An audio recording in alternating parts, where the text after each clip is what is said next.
and everyone who serves in the decision-making process of our city. We pray for direction which will lead our city to be strong and unified. May we continue the legacy of our founders. May we be granted this day to make decisions which will be for the good of our city. We also pray for your special blessing on all those who are working to transform our city to make it a better place to live and work. Amen. We now please salute the flag.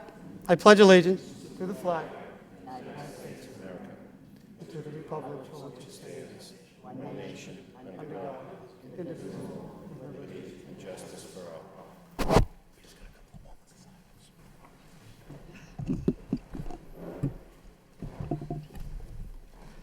Would the clerk please call the roll? Counsel Milanazzo. Here. Counsel Rourke. Here. Counsel Samaras. Here. Counsel Belanger. Here. Mayor Elliott. Here. Counsel Kennedy. Here. Counsel Leahy. Here. Counsel Martin. Here. Counsel Mercia. Here. 9 present. 9 present. Before we begin the regularly scheduled agenda, the chair would like to recognize Councilor Rita Mercia. Thank you, Mr. Mayor. I'd like to offer a moment of silence and darken chamber to the matriarch of the Cox family, Arlene M. McCarran Cox, who was a proud resident of the city of Lowell, who centered her life on her family and her deep Catholic faith. Arlene married the love of her life, John E. Cox, who predeceased her in 1982. Together, they raised their 5 children in the Christian Hill section of the city. Arlene was a graduate of Lowell High School. She was a source of comfort and light to those she helped through Saunders Market, the Oblate Club, Lowell Credit Union, Merrimack Valley Food Bank, and the Varnum and Robinson schools. Arlene enjoyed spending her energy focused on her children, Colleen, Karen, Gail, John, our former city manager of Lowell, and Robert, a former Dracut selectman, her 9 grandchildren, and her 7 great-grandchildren. She was a remarkable woman whom I had the pleasure of talking to many times. She was the driving force responsible in assuring her son John that a center for our senior citizens should be a top priority. And so, who could refuse their mother? Thank you for that, Mrs. Cox. We extend our sympathy to her family, relatives, and many, many friends. She will be truly missed. And if I might just add one more, I'd like to offer a moment of silence and darken chamber for Catherine A. Hubert's daughter, Lindsay, who passed away on April 26th of this year. She worked for the city in the assessor's office for almost 5 years. She did not pass away with the same dignity as others because she overdosed on heroin. Nonetheless, she was someone's daughter and someone's friend, and still a very valuable human being. And all I'm saying is I felt very bad when I read the letter to the editor, because this isn't this council. All people have to do is call, and would be honored to do a moment of silence, as I have done before, to people I didn't even know. I also want to recognize all those who died since our last city council meeting. Thank you. Thank you, Council Martin. Thank you, Mr. Mayor. I'd also like to remember Jackie Britton, who died recently. She was a longtime resident of the Sacred Heart Parish. In fact, one of few families I know of that had 4 generations in the Sacred Heart School before it closed. She's survived by her husband, Frank, her children, Frank and Jim, Susan, Karen, and Tim. Dedicated to the parish and the school for many, many years, and a proud and dedicated resident of the city who also will be truly missed. Thank you, Council. Any further? Could we all please rise for a moment of silence? And could we also darken the chambers?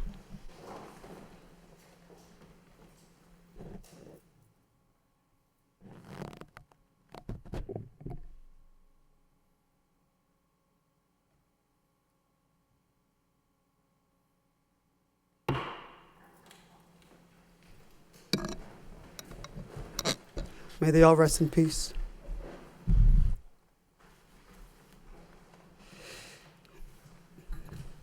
First item on the City Council agenda this evening, we have minutes under the City Clerk.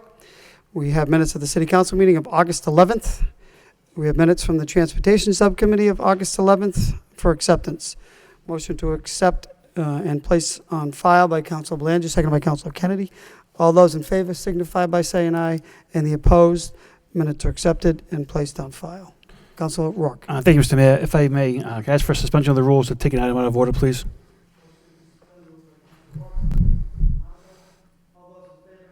All those in favor signify by saying aye, and the opposed, motion carries.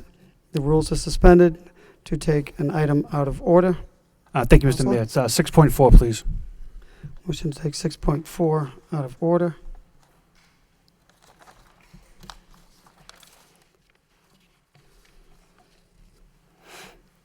This is a vote. This is on the votes from the city manager. This is a vote to accept a gift of $30,000 from the Friends of Gage Field.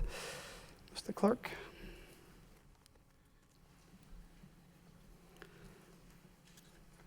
This requires 2 readings. Second reading in City Council is a vote authorizing the city manager on behalf of the city of Lowell to accept a gift from the Friends of Gage Field of $30,000 for use by Parks and Recreation Department. Be it voted that the city manager is authorized in the name of the city of Lowell to accept a gift from the Friends of Gage Field of $30,000 for use by the Parks and Recreation Department to renovate the existing playground at Gage Field pursuant to Mass General Laws, Chapter 44, Section 53A. Further, that the city manager will convey the city's appreciation for the donation. Councilor Rourke. Thank you, Mr. Mayor. This is one of Lowell's great stories of a group of people from the Christian Hill area in Centerville part of the city. The passing of a very young man a number of years ago. Since then, they have worked very hard to raise a lot of money for a new park at Gage Field. I know we do have speakers here tonight. That's why I requested we take it out of order to get up here, and they do have a check to present to the city of Lowell, Mr. Mayor. Thank you. Anytime someone's coming with money, they go to the top of the agenda. Who's going to speak on behalf of the Friends? Hi, my name's Melissa DeRoches. I'm the chair of the Friends of Gage Field. I'm here with Carrie Dentremont. She is our treasurer, and Melissa Kusinatis, our secretary, our vice chair, sorry. I feel like we were just here. We were here last month requesting the dedication of the park. We've been working for 3 years now to raise money to renovate the playground up at Gage Field. And last month we were here and got the playground, we're going to dedicate it in the memory of Ben Hall Masterson. That dedication is going to happen in October, so we're very excited about that, and we want to thank the council for having us here tonight and for passing that motion. I want to thank Councilor Rourke. We went to school together. It's really great. It's been amazing to work together in this capacity, doing something good for the city. We want to thank Councilor Mercier for being with us from the start. She's just fabulous and all for everything that we've been trying to do. We also want to thank former city councilor Marty Laurie. 3 years ago, he was instrumental in having us sit down with Tom Belgard and really putting this whole project together and moving it along and helping us get all of our events in order. And that's how we've raised this money. So we've raised the money with an annual St. Patrick's Day event. We do a music series up at the park. It's free to the public.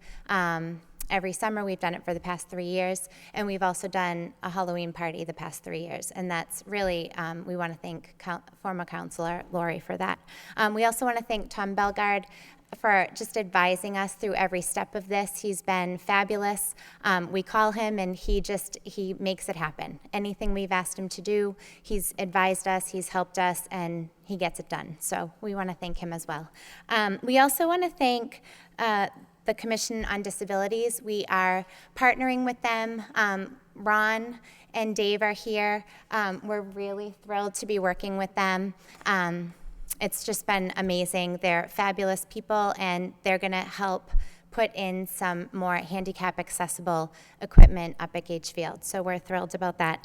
And I also want to thank the International Union of Painters and Allied Traders. Joe Grenham and Tom Golden helped us get a large sum of money from that local. So we would like to thank them too.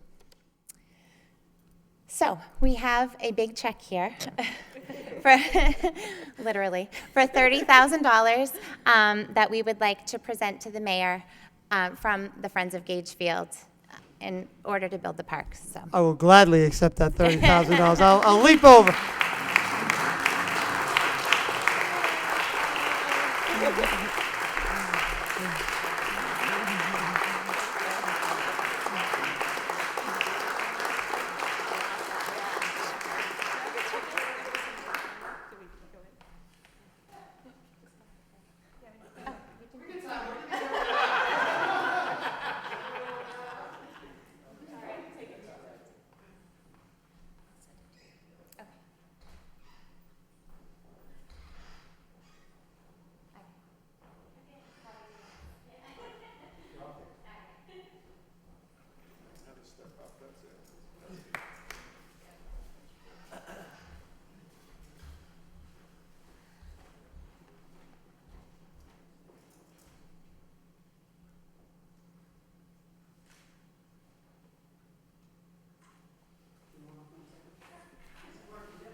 Cassie, yeah.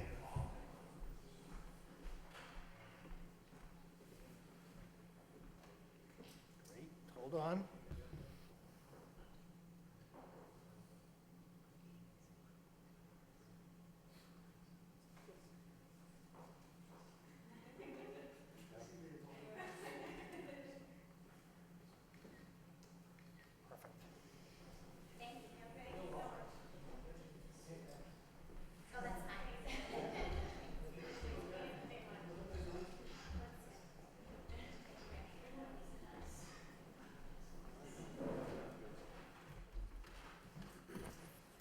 So we'll keep this up here for this evening. Connor's already got his eyes on it. But again, on behalf of the council, we thank you. We appreciate everything that you have done for the community, certainly the neighborhood, and we look forward to the dedication this coming October. So we'll be seeing you soon. So with that, members of the council, all those in favor of accepting the check signify by saying aye. And also, thank you, Ron and Dave from the Lowell Commission on Disability. You're great partners, and that'll go a long way to continue to make, all of our facilities more handicap accessible. So we thank you for your hard work and dedication. Okay. Move to approve by Councilor Rourke, seconded by Councilor Mercia. Roll call. Counsel Milonazo. Yes. Counsel Rourke. Yes. Counsel Samaras. Yes. Counsel Belanger. Yes. Mayor Elliott. Yes. Counsel Kennedy. Yes. Counsel Leahy. Yes. Counsel Martin. Yes. Counsel Mercia. Yes. 9 yeas. 9 yeas. Motion passes. Check is accepted. Thank you so much. We appreciate it, and congratulations again.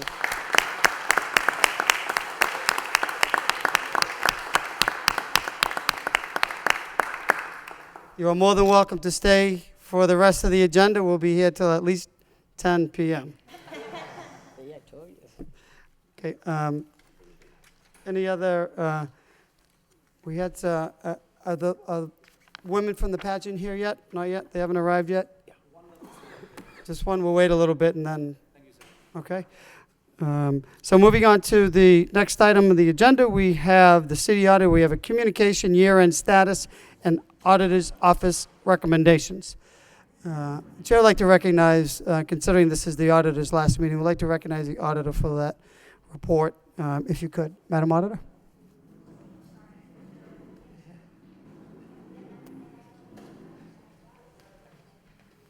Oh, sorry about that. I couldn't hear for the motorcycle out there. I just wanted to, since this is my last meeting, I just wanted to give a kind of a brief summary of what's going on with year end, what the status is, what are the major deadlines coming up, and kind of give some recommendations for the office going forward. I think we're in really good shape. As I said in my memo, I'm probably at least a month ahead of schedule for all the DOR reporting. There was one error on the first page, though, at the very bottom, where I said the 6 remaining employees. It's actually 7. I guess I counted wrong. But anyway, it's a fantastic group. They're going to be able to easily run the day-to-day operations of the office. I just think with the additional reporting that's coming due, that if you're not able to fill the position quickly, that it's my recommendation that you bring someone in from outside to help them with that. There are different accounting firms that do offer those services to prepare, like Schedule A's and the reports such as that, if you do need that down the line. And finally, I just wanted to once again give, thank the council for giving me the opportunity to work here. I regret that our paths are ending at this point, but I truly care about the city. I love Lowell. I'll still be coming in to visit. There's fantastic employees working here. I think you guys are in really great shape.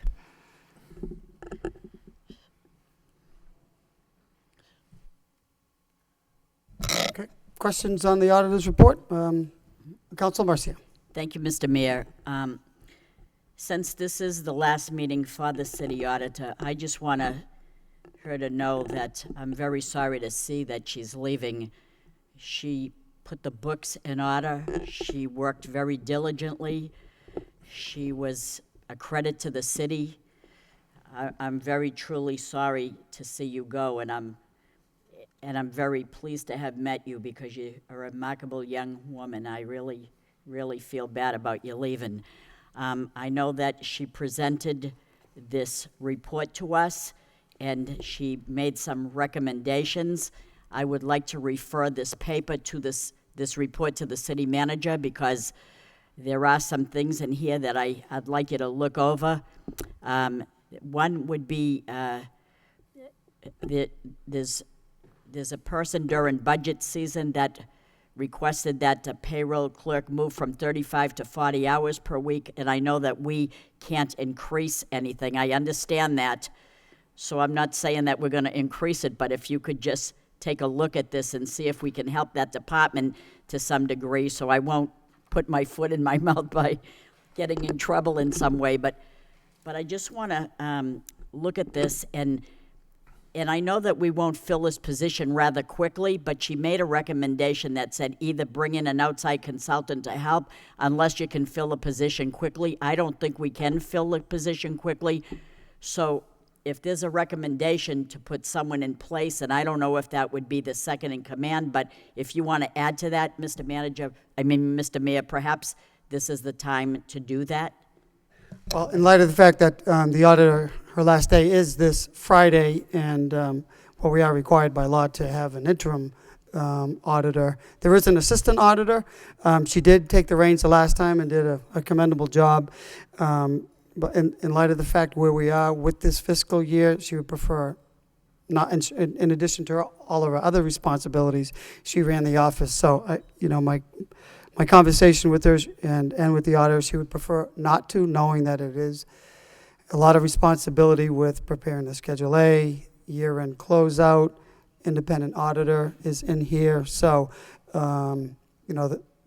we should appoint an interim auditor until we conclude the interviews and hire somebody in a timely fashion. So, we have had Mr. Healy in the past who was available to act on an interim basis. It's no longer than 90 days is a statute. Is that correct, Mr. Manager? Yes, the statute allows us to appoint an interim for 90 days. Okay. I would suggest, or at least mention that as an option. I think, in light of the fact that we are busy, he certainly has the experience, has been CFO, and there is an assistant auditor. So Well, I think that's an option in light of the fact that we are. well, in a I would time offer crunch. that up as a motion, Mr. Mayor. Okay, To have Bob Healy in interim position no more than 90 days. Okay. So until we find a permanent replacement. Permanent replacement. Motion by Council Mercia, second by Council Samaras, that Mr. Healy be appointed as the interim auditor until a suitable replacement, permanent replacement has been made. As well as part of the motion was, did you want to refer that report to the manager? Have him look it over to see if he can help that department. But I do want to make Why note. don't we take a roll call on your motion, Oh, Councilor? yes. Motion made and seconded. Did we get a second? I didn't hear Yep, it. second by Council Samaras. Okay. On the motion, Council Kennedy? Has anybody discussed this with Mr. Healy?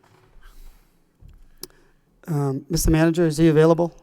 Yes, I had mentioned it to him the other day. It was almost in jest, but he actually was interested, because it makes sense also because he works, he knows about the Schedule A and the different items that have to be addressed for the year-end report.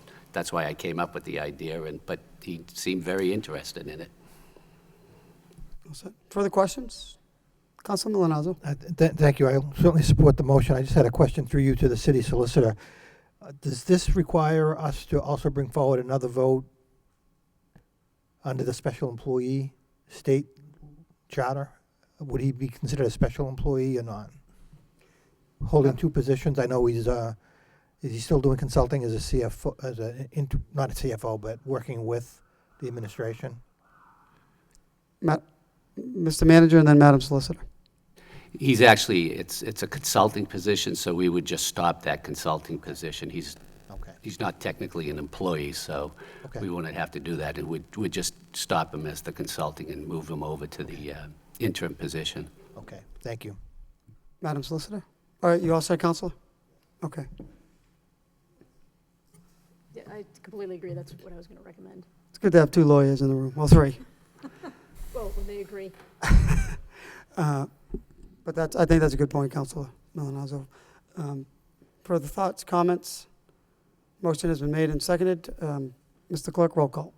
Counsel Milanazzo. Yes. Counsel Rourke. Yes. Counsel Samaras. Yes. Counsel Belanger. Yes. Mayor Elliott. Yes. Counsel Kennedy. Yes. Counsel Leahy. Yes. Counsel Martin. Yes. Counsel Mercia. Yes. 9 yeas. 9 yeas, motion passes. Now the second motion by Counsel Mercia, second by Counsel Martin to refer the report from the auditor given to the City Council to the City Manager and now Mr. Healy. On that motion? On the motion, Counsel Milanazzo. If the maker of the motion wouldn't object, does it make sense to also send it to the Finance Subcommittee, just to make sure that we kind of have it in the queue? Okay. 'Cause of these- Sure. Okay. That's Friendly, fine. friendly amendment to include the Finance Subcommittee, no, approved by the maker. All those in favor of the motion as amended signify by saying aye. And the opposed, motion carries. Report will send to the manager, interim auditor, and Finance Subcommittee. Anything else on the city auditor section of Yes. the agenda? Councilor Marcia? I'd just like to add one more comment that the auditor is saying in this report, and she is crediting, and I want to say it says 6, but is there seven remaining employees in the auditor's office, and they're a credit to the city as well. She knows better than anybody, being there all that time, that they do a fantastic job, and I like to recognize people that work in the city that do a tremendous job, and so I wanted to bring that forward. Thank you. God bless you. Thank you, Councilor. Madam Auditor, on behalf of the council, we appreciate your service. We know that there's a lot of work. You've accomplished many tasks that were still remaining. We know the office is in good hands, and there's been some significant changes and improvements. God bless you. And so we wish you well. We know you're moving on to the private sector, and so we wish you well, and we thank you for your service to the city. Anything further? Okay, moving on to, it's not quite 7 o'clock, so we have some public hearings. We have a number of public hearings, so with that, do we want to, is that a public hearing? We only have, we have 1 minute to till the public hearing, so if there's no objection, we'll just skip over 5.1 on motion responses, because I know that'll be a timely issue. We'll move on to the communications. This is a reappointment of Jason Hansis, Van Doon Peck, Davi Tran to the Lowell Cultural Council. Move to approve by Council Leahy, seconded by Council Kennedy. Motion made and seconded to accept and place on file. All those in favor signify by saying aye. And the opposed, the reappointments are accepted and placed on file. Next item, we have another communication. This is to appoint Craig Kelly to the Board of Health, the temporary position. Motion to approve by Council Kennedy, seconded by Council Belanger. Discussion? Roll call.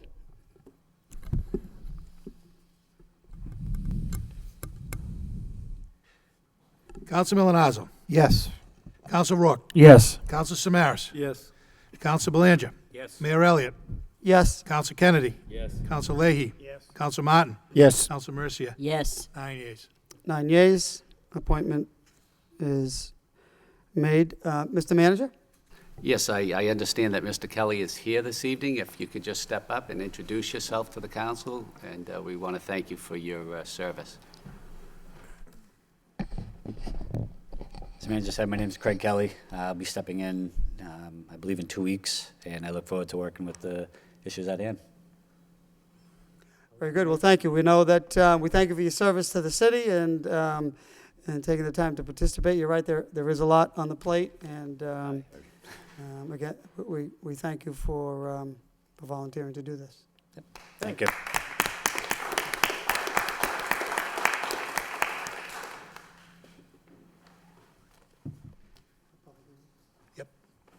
Okay, being after the hour of 7 o'clock, we will begin our public hearings, which there are quite a few. First general public hearing under Section 3, we have a loan order for Lowell High School feasibility study of $2 million. First reading was given and sent to a public hearing. That was the second reading as required. We'll now open up this part of the public hearing, advertised public hearing, for anyone wishing to speak in favor. Those wishing to speak in favor of the $2 million loan order for a feasibility study of Lowell High School. Hi, I'm in Hebert, 499 Wilder Street. I'd like to speak in favor of this motion. I think it's a great thing for the city. High school is really outdated. I didn't attend Lowell High, I attended the Voc. They just did it 30 years ago. They just doing rehab on it. Last year I was up there. I couldn't believe how the school had stayed the same over 30 years. And I sent 4 daughters through Lowell High, and the school is really in need of an update. With all the construction we got going on in the city, you Lowell building like crazy, we got to really come into the time with our high school kids so they can have the best technology and everything that they need to move further on in life. I think it's a great thing. If we drag our feet on this and not push this money through and start pushing all these construction projects through, the state's going to take back all those grants. They don't wait. Construction's the first thing to take the hit when they want to take back money. I think it's a good motion. I think we really should push this forward. Councilor Samaras has done a lot of work on this, and I think he really should be recognized for that. Thank you very much. Thank you, Mr. Hebert. Did you say 4 daughters? No sons? Excuse me? 4 daughters? 4 daughters. No sons? No sons. God bless you. It's wonderful. With that, anyone else wishing to speak in favor under this portion of the public hearing? Good evening, Mr. Mayor, Mr. Manager, and members of the City Council. My name's Steve Gendron. For the record, I live at 20 Clark Road. I'm down here to encourage you to support this this loan order for the feasibility study for the high school. I wanted to make a couple of points. I just wanted to, as you probably all know, clarify that this is the next necessary step in the process as defined by the Massachusetts School Building Authority. I've heard conversations around town about how, why do we need a feasibility study? Let's just go forward. Well, it's necessary. We have to do it. In order to qualify for the funding, the 80% funding that the state could provide to us, this is a feasibility study that has to be done. Now, the school committee did do a study, a high-level study. We hired OMR, which is a respected school architect in the state of Massachusetts, to do a study. It was a very high-level study that took a look at multiple sites around the city, but it's not sufficient. It could be leveraged in this study, so I suspect that it's possible we could save money in this particular feasibility study by leveraging the work that was done by OMR, but it's not sufficient. This feasibility study has to be done. I personally think it's a good idea to take a look at more than one location with this feasibility study. I think that having options is a good idea. More information is a good thing. So I think that, you know, obviously it's your choice, but I think that it makes sense to look at more than one location when we're looking at this study. And I think it's most important to think about the ramifications of not doing this. As Mr. Hebert said, if we don't do this, then we pretty much withdraw ourselves from the process of getting this state funding. And we're probably looking at another decade before we could be considered again for a new high school. So you think we need a new high school now? Wait 10 years, and we'll really be in dire straits. And even delaying would be a bad idea, because we are in the funnel here with a couple of other communities around the state. Worcester has a big high school project that's in the funnel this year, and another community in Massachusetts. So it's to our benefit to beat those folks to the punch and get this feasibility study done and get to the next step in the process. So I'd encourage you to move quickly on this, and I'd only leave you with you know, a thought of what it was like here back in the early 90s when the city council had the foresight and the courage to move forward on a loan order for 13 new schools in the city of Lowell. And I'd ask you to think about where we'd be today if the council didn't do that. Where would we be if we didn't have those 13 new schools? I'd venture to say that we'd be a completely different city if we didn't have those schools for the past 20 years. I think 20 years from today, people will look back at this council and at this moment and say, those councilors had the foresight and the courage to move forward on a state-of-the-art high school for the city of Lowell, and we'll be a better city for it then. Thank you. Thank you, Mr. Gendron. Good evening, Mr. Mayor, members of the City Council, Mr. Manager, and the leadership team. I want to personally thank the City Manager and his administrative team for working with the school department, the superintendent, and the administrative leaders and the school committee who actually voted this as the priority going forward, as the council has. And thank the mayor for his leadership on this issue, as well as the council. I think in the history of the city, if this project were to move forward as proposed at some site or another, it would be the largest public project in the history of Lowell. And I think that says something about where we're at. The high school, to me, is the anchor for the school system, right in between our K-8 and Middlesex Community College and University. We have great partnerships with the schools and have fabulous students. I can't say enough about the high school students. They're fantastic. They deserve the best. And I think that if we continue along with support for this loan order, and we follow the course laid out by the MSBA, we'll be in a position to make a decision along the way. But I think something, excuse me, that will separate Lowell from a lot of your mid-sized cities. Mr. Samaras, Councilor Samaras, served as the headmaster for years over there, and I'm sure he'd agree that we're a great school, but we can be better. I think the councilors had taken the tour last spring and saw what we have for the infrastructure in the building. We do have a lot of positive things over there, but at the end of the day, the school really needs to be done. And I respectfully request that the council support us going forward, and we follow the path, hopefully, to a successful conclusion, and something I think will be special for the city of Lowell for generations to come. So thank you, Mr. Mayor. Thank you, Mr. Headmaster Martin. We appreciate your thoughts and all your assistance throughout this entire process. Anyone else wishing to speak in favor? In favor? Anyone else in favor? Seeing none, we will close that portion of the public hearing. Now open up this portion of the public hearing for anyone who wishes to speak in opposition. In opposition? Anyone opposed to the loan order? Seeing none, we'll close that portion of the public hearing as well. What is the wish of the body? Councilor Marcia? Move approval. Move to approve by Councilor Marcia, second by Councilor Rourke. Discussion. Seeing none, Mr. Clerk, would you please call the roll? Council Milonazo. Mr. Mayor, Councilor Samaras? sorry. No, I just want to echo the remarks of School Committeeman Gendron and Headmaster Martin. You know, there's no question we need a new high school.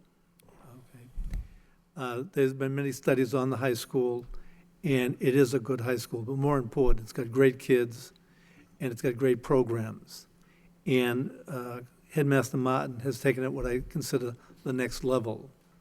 That's what he's doing with his staff at Lowell High School. But there's no question, if we want to talk about economic development in this city, if we want to talk about our future, I mean, it is all about this high school. So I want to commend everybody to this point for all the work that they've done. But what this study will do, and I think a lot of people in the community have to realize, it will give us a lot of options. It will give us a lot of the information that people say we don't have.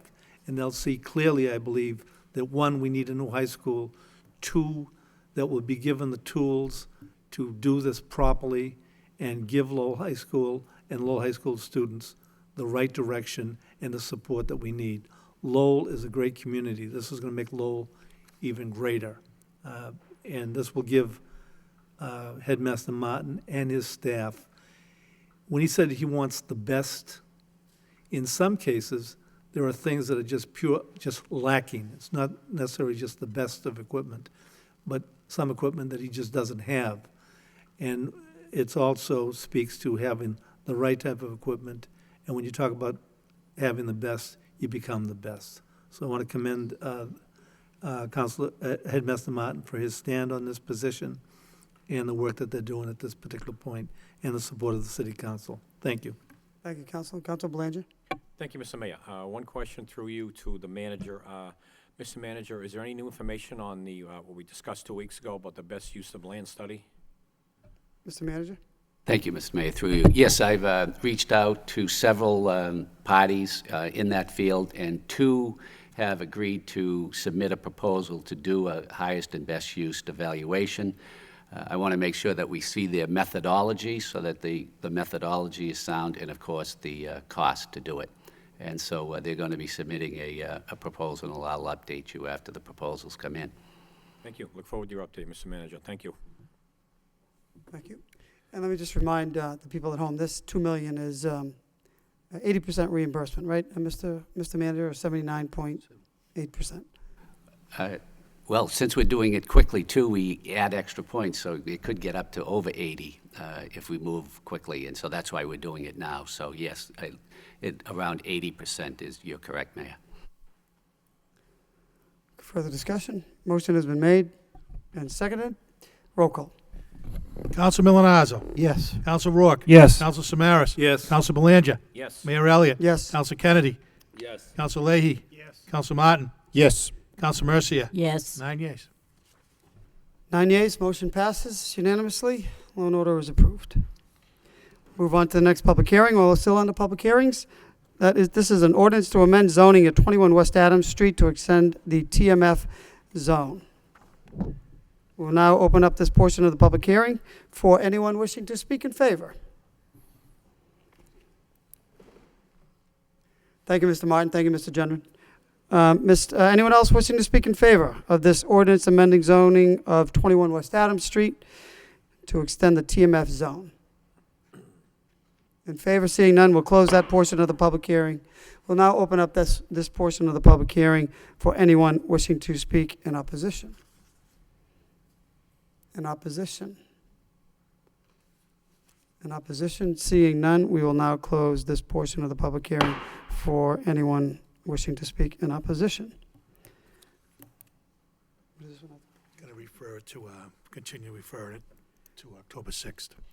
Motion to refer this to October 6th by Council Milonazo, second by Council Rourke. All those in favor signify by saying aye. And the opposed? Could I be recorded as abstaining from that vote? Absolutely. Got that, Mr. Clerk? I do. Abstention by Council Martin. All those in favor signify by saying aye. And the opposed? Abstention by Council Martin. This goes to the, this is just October 6th, delayed till October 6th. Still under public hearings. Next public hearing, 3.3, we have an ordinance to amend Chapter 266-59. This is parking prohibited during certain hours. This is a second reading. Now open up this portion of the public hearing for anyone wishing to speak in favor. Could you have your name and address for the record?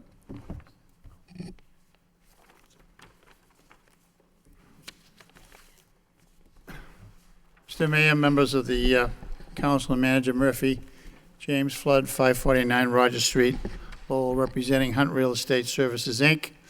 With me tonight is also Paul Beck, who's from the company. Hunt Real Estate Services, Inc. has obtained all the required permits from the Planning Board and the Board of Appeals for the development of a Family Dollar store located on a vacant lot on Nottingham Street.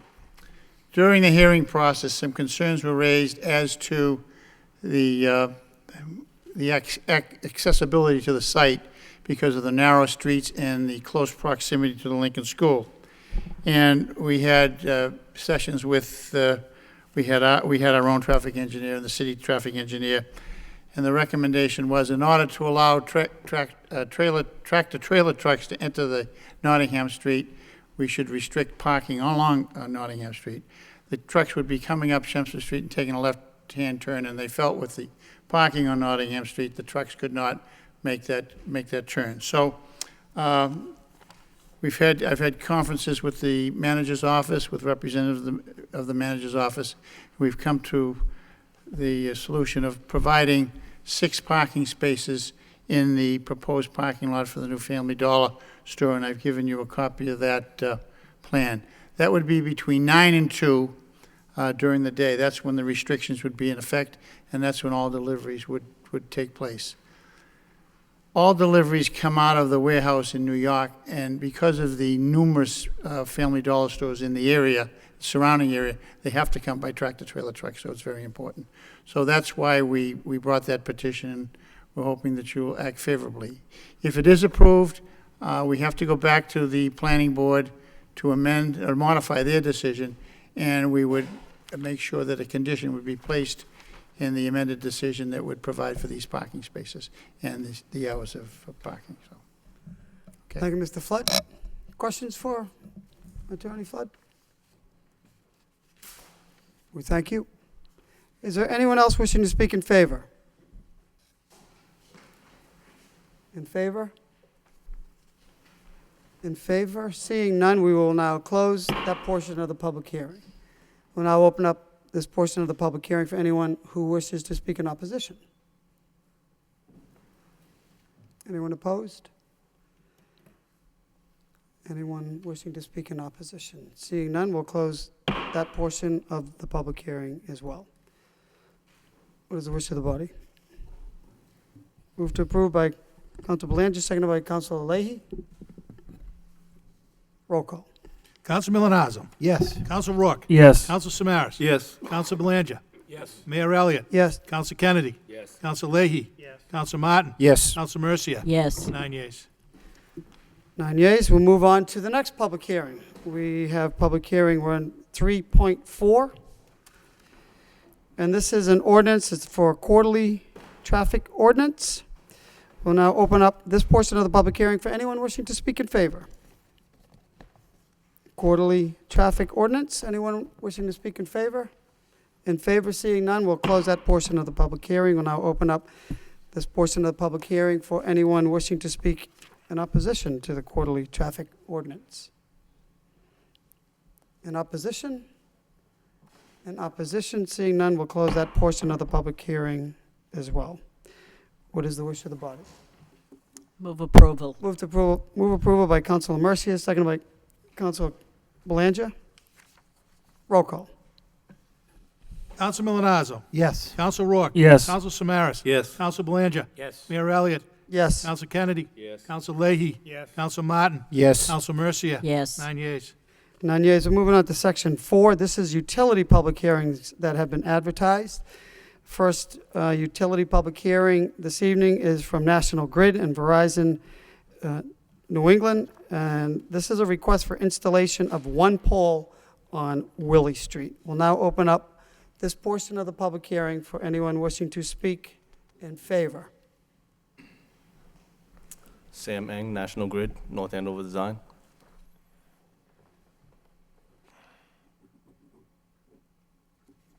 Excuse me, sorry about that. Your name and address again? Sam Eng, Yes? North Andover Design, National Grid. Okay. Yep. You're here to support it? Yes, we'd like to install this pole for relief of the crib, load relief, to prevent service disruption for overloaded transformers. Okay, thank you. Any questions for representative from National?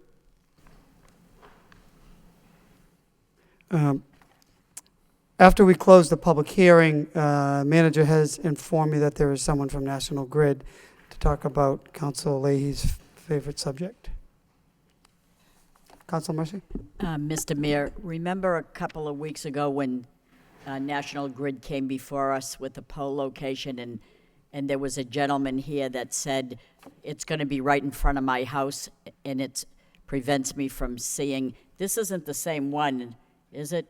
Because I wouldn't have, I don't want to, is this the same one? This is the same petition, Counselor. So what's the story?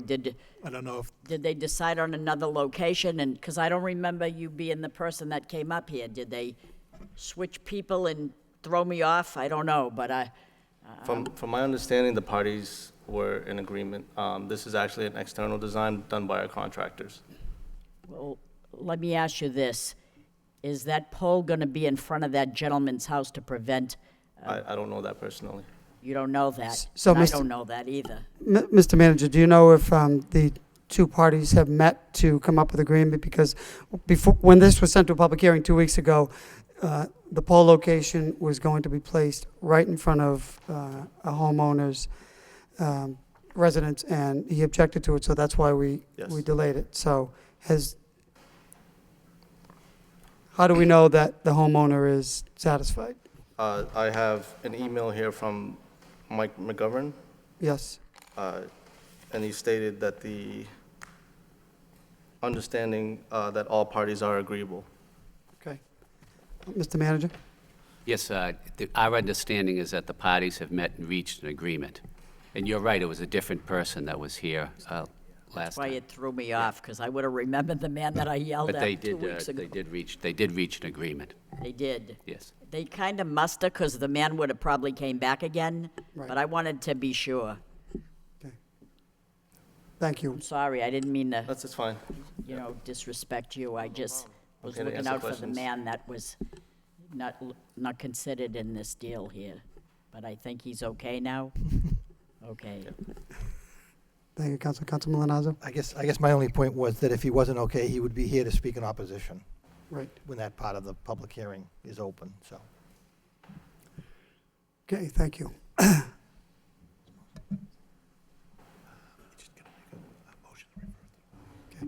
So I'll entertain a motion to refer this to the wire inspector. Oh, I'm sorry, on the motion, Councilor Kennedy.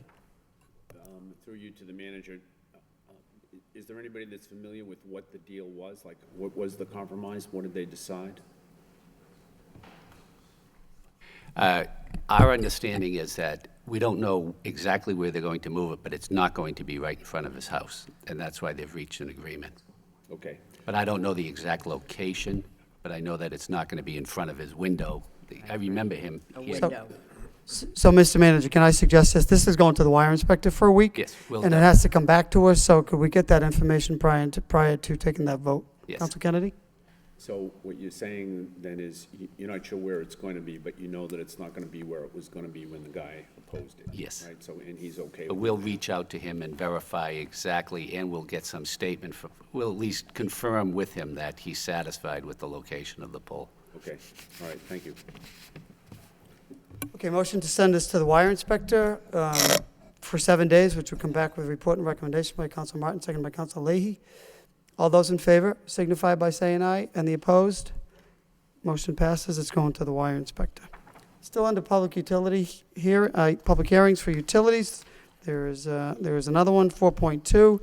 This is from 186 Communications LLC, Wave Guide, requesting permission to install underground conduit at Westford Street and Technology Drive. We'll now open up this portion of the public hearing for anyone wishing to speak in favor. If you could give us your name and address for the record, we'd appreciate it. Megan Bamberg, 66 Perkins Court. I am here representing 186 Communications. We're looking to complete a trench from Westford Street across to Technology Drive. This is in order to facilitate a customer that is expanding broadband into the city. We are looking to complete this at the end of September with approval. Okay, thank you very much. Questions? Well, if there are questions, we're still in a public hearing. I'm sure we'll ask you them. Okay, thank you. Thank you. Anyone else wishing to speak in favor? In favor? Anyone else in favor? You know Council Mercy's thorough, so beware. It's actually the first time I'm hearing about this, but, I understand that the customer's looking for conduit going across the street, so we'd be in favor for this Okay, installation. thank you very much. Anyone else wishing to speak in favor? In favor? Seeing none, we'll close that portion of the public hearing. Anyone wishing to speak in opposition? In opposition? in opposition? Seeing none, that portion of the public hearing is closed as well. Motion to refer this to the wire inspector for report and recommendation as well by Council Samaras, seconded by Council Rourke. All those in favor signify by saying aye. And the opposed, motion carries. This goes to the wire inspector for report and recommendation, and will be brought back to the City Council. If I could just, are members of the pageant here, Mr. Beck? They are. There's many members that are going to be able to make it. So this was supposed to make the agenda, it did not, but we have an organization in the city, and it's the Miss Cambodian pageant. We have the organizers here. They're raising money for charities in the city. So if there's no objection, we wanted to bring them in at the beginning of the meeting, but we are waiting for pageant members to arrive. With that, I'll entertain a motion to suspend the rules by Councilor Mercia, seconded by Councilor Malinazzo. All those in favor signify by saying aye.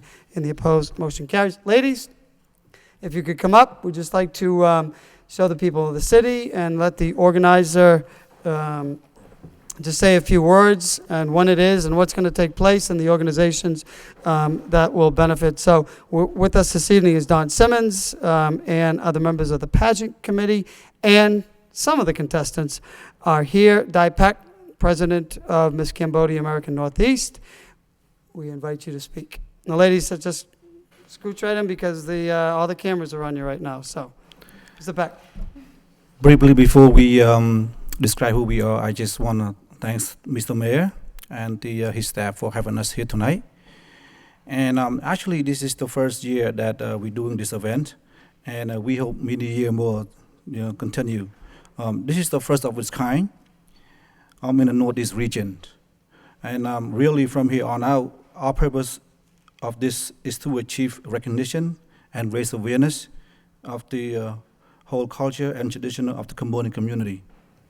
And this pageant program will strive to encourage young Cambodian American women to be academically motivated in the pursuit of higher education and inspire them to turn their dream into a mission-oriented reality. And our goal is to elevate the Cambodian American female as a symbol of beauty, pride, expressed internally and externally through poise, grace, intellectual strength, and individuality. Thank you. Anyone else would like to? Don, you want to? Christopher? As far as So just come right to the podium and speak into the mic. If you can give us some details on when the pageant is and organizations that will benefit and how people can get involved. Is there a Facebook page or et cetera? Do you have the link for Facebook?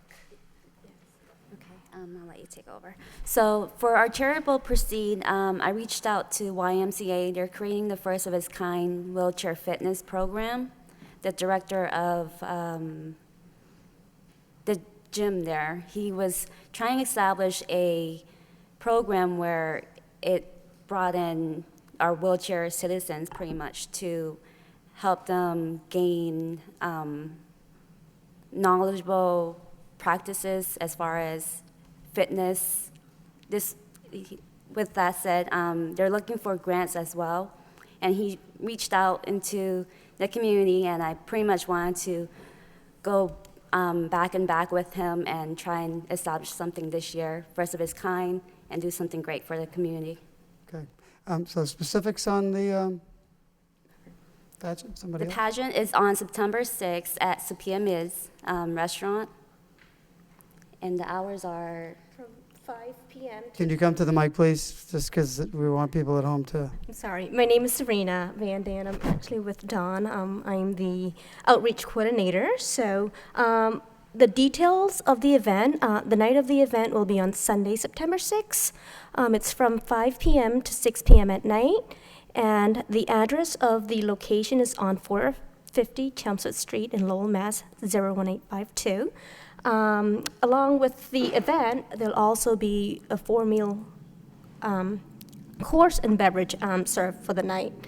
In addition, we are also accessible on the internet. We can be found on www.misscambodianamerican.com as well as on Facebook. On Facebook, it's Miss Cambodian American pageant. Great. Well, thank you. We have some of the contestants. In total, how many contestants? If contestants want to come up and...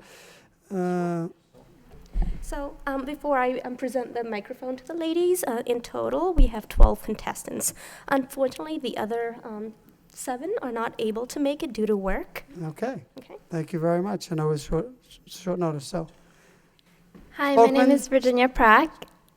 I'm one of the contestants for the Miss Cambodian American pageant, and I'm 21, going to school at Middlesex Community College. I actually live in Nashua, New Hampshire, and I thought this would be a great opportunity for New England, since in Lowell it's the second most popular for Cambodians. And I've actually been dancing Cambodian dance for 15 years with the Anchor Dance Troupe, and I just want to be a great role model and also like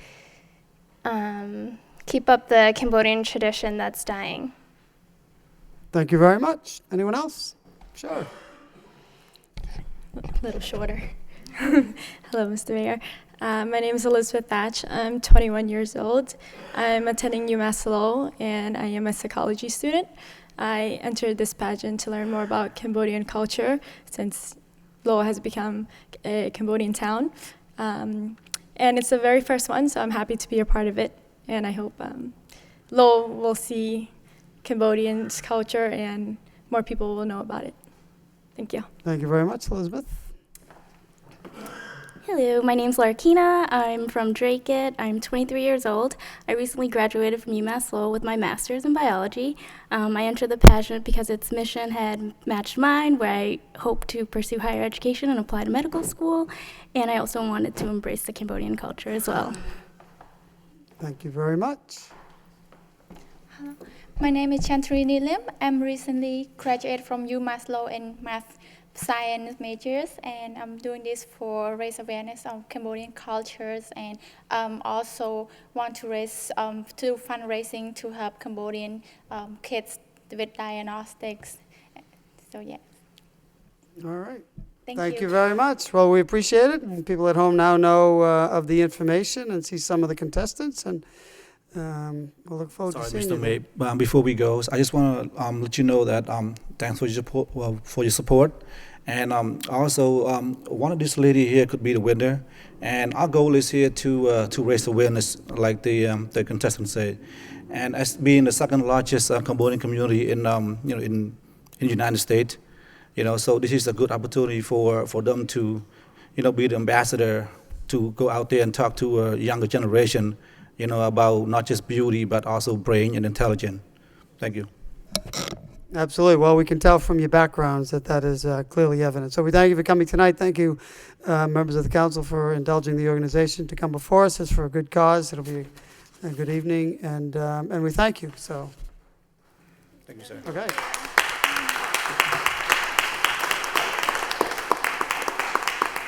And good luck to all of you. So moving back to the regularly scheduled part of the agenda, we'll go to section 5.1. We have communications from the city manager. Number 13. Oh, yes. No, thank you. Before we move on to that section, I did say we're going to talk about double polls. And with that, do we have You're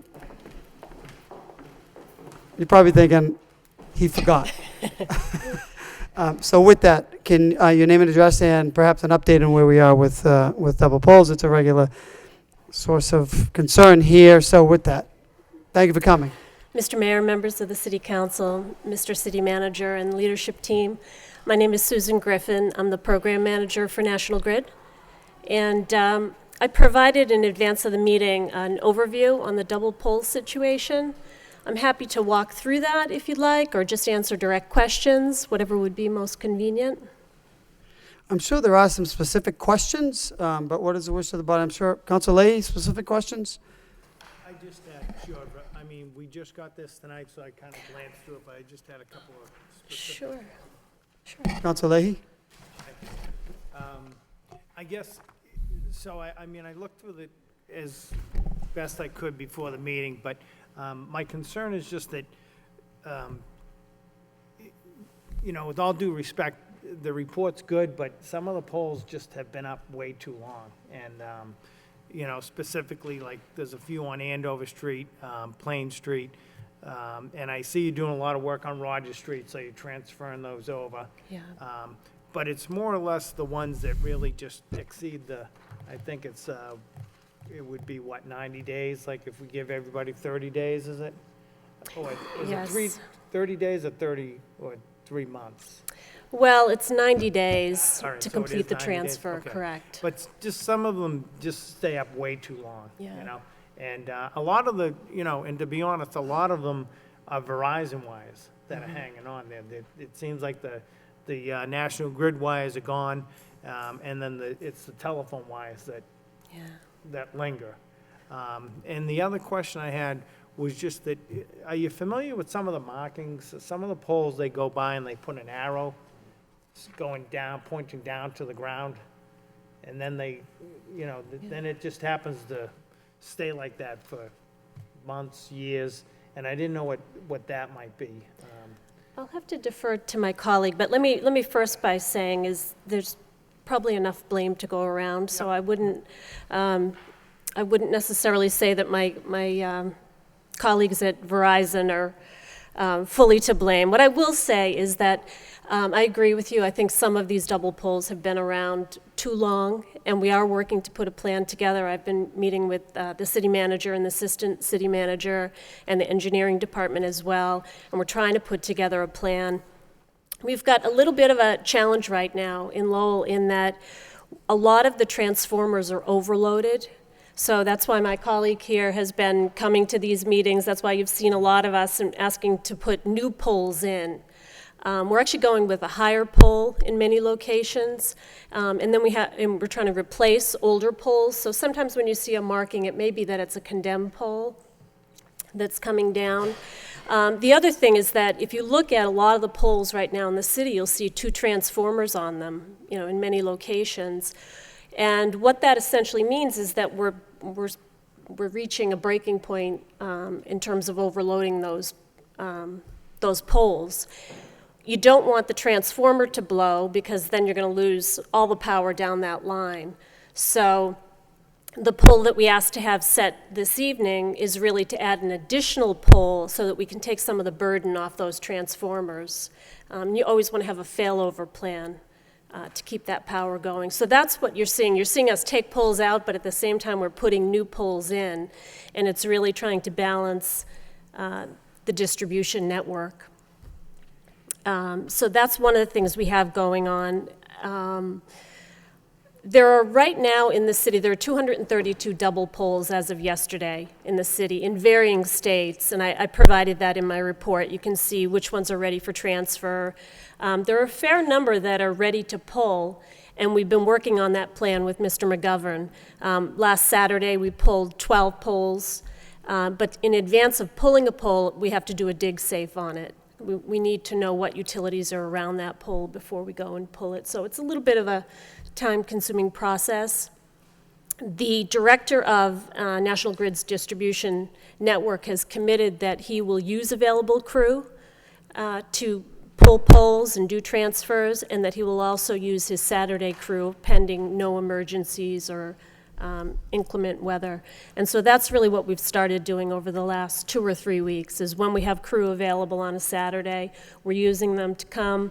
We have a list, a priority list. I think we're ready for the next list of priorities, and we can look at some of those that have been around a long time.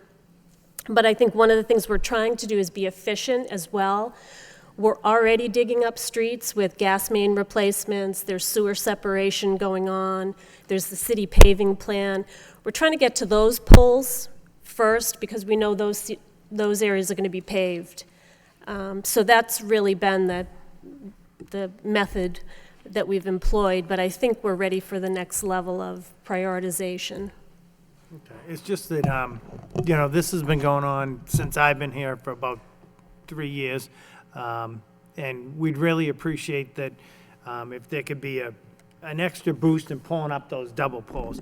I appreciate the work that you're doing with, you know, I appreciate that you have the ongoing work going on, that you have to get to certain poles because of transformers or work that's being done on the street.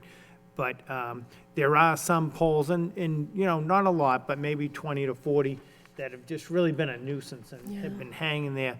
And we get the phone calls saying, you know, this pole's been tied up or looks like it's ready to fall, and it's been there for 2 years.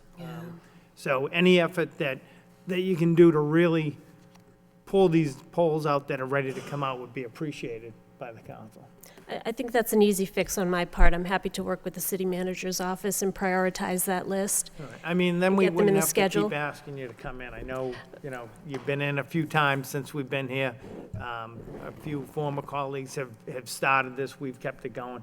But it really is an eyesore, and we just want, you know, our neighborhoods to be beautiful. And people that live in those neighborhoods don't want to stare at these poles, so. And I think that's fair. I don't disagree with you aesthetically.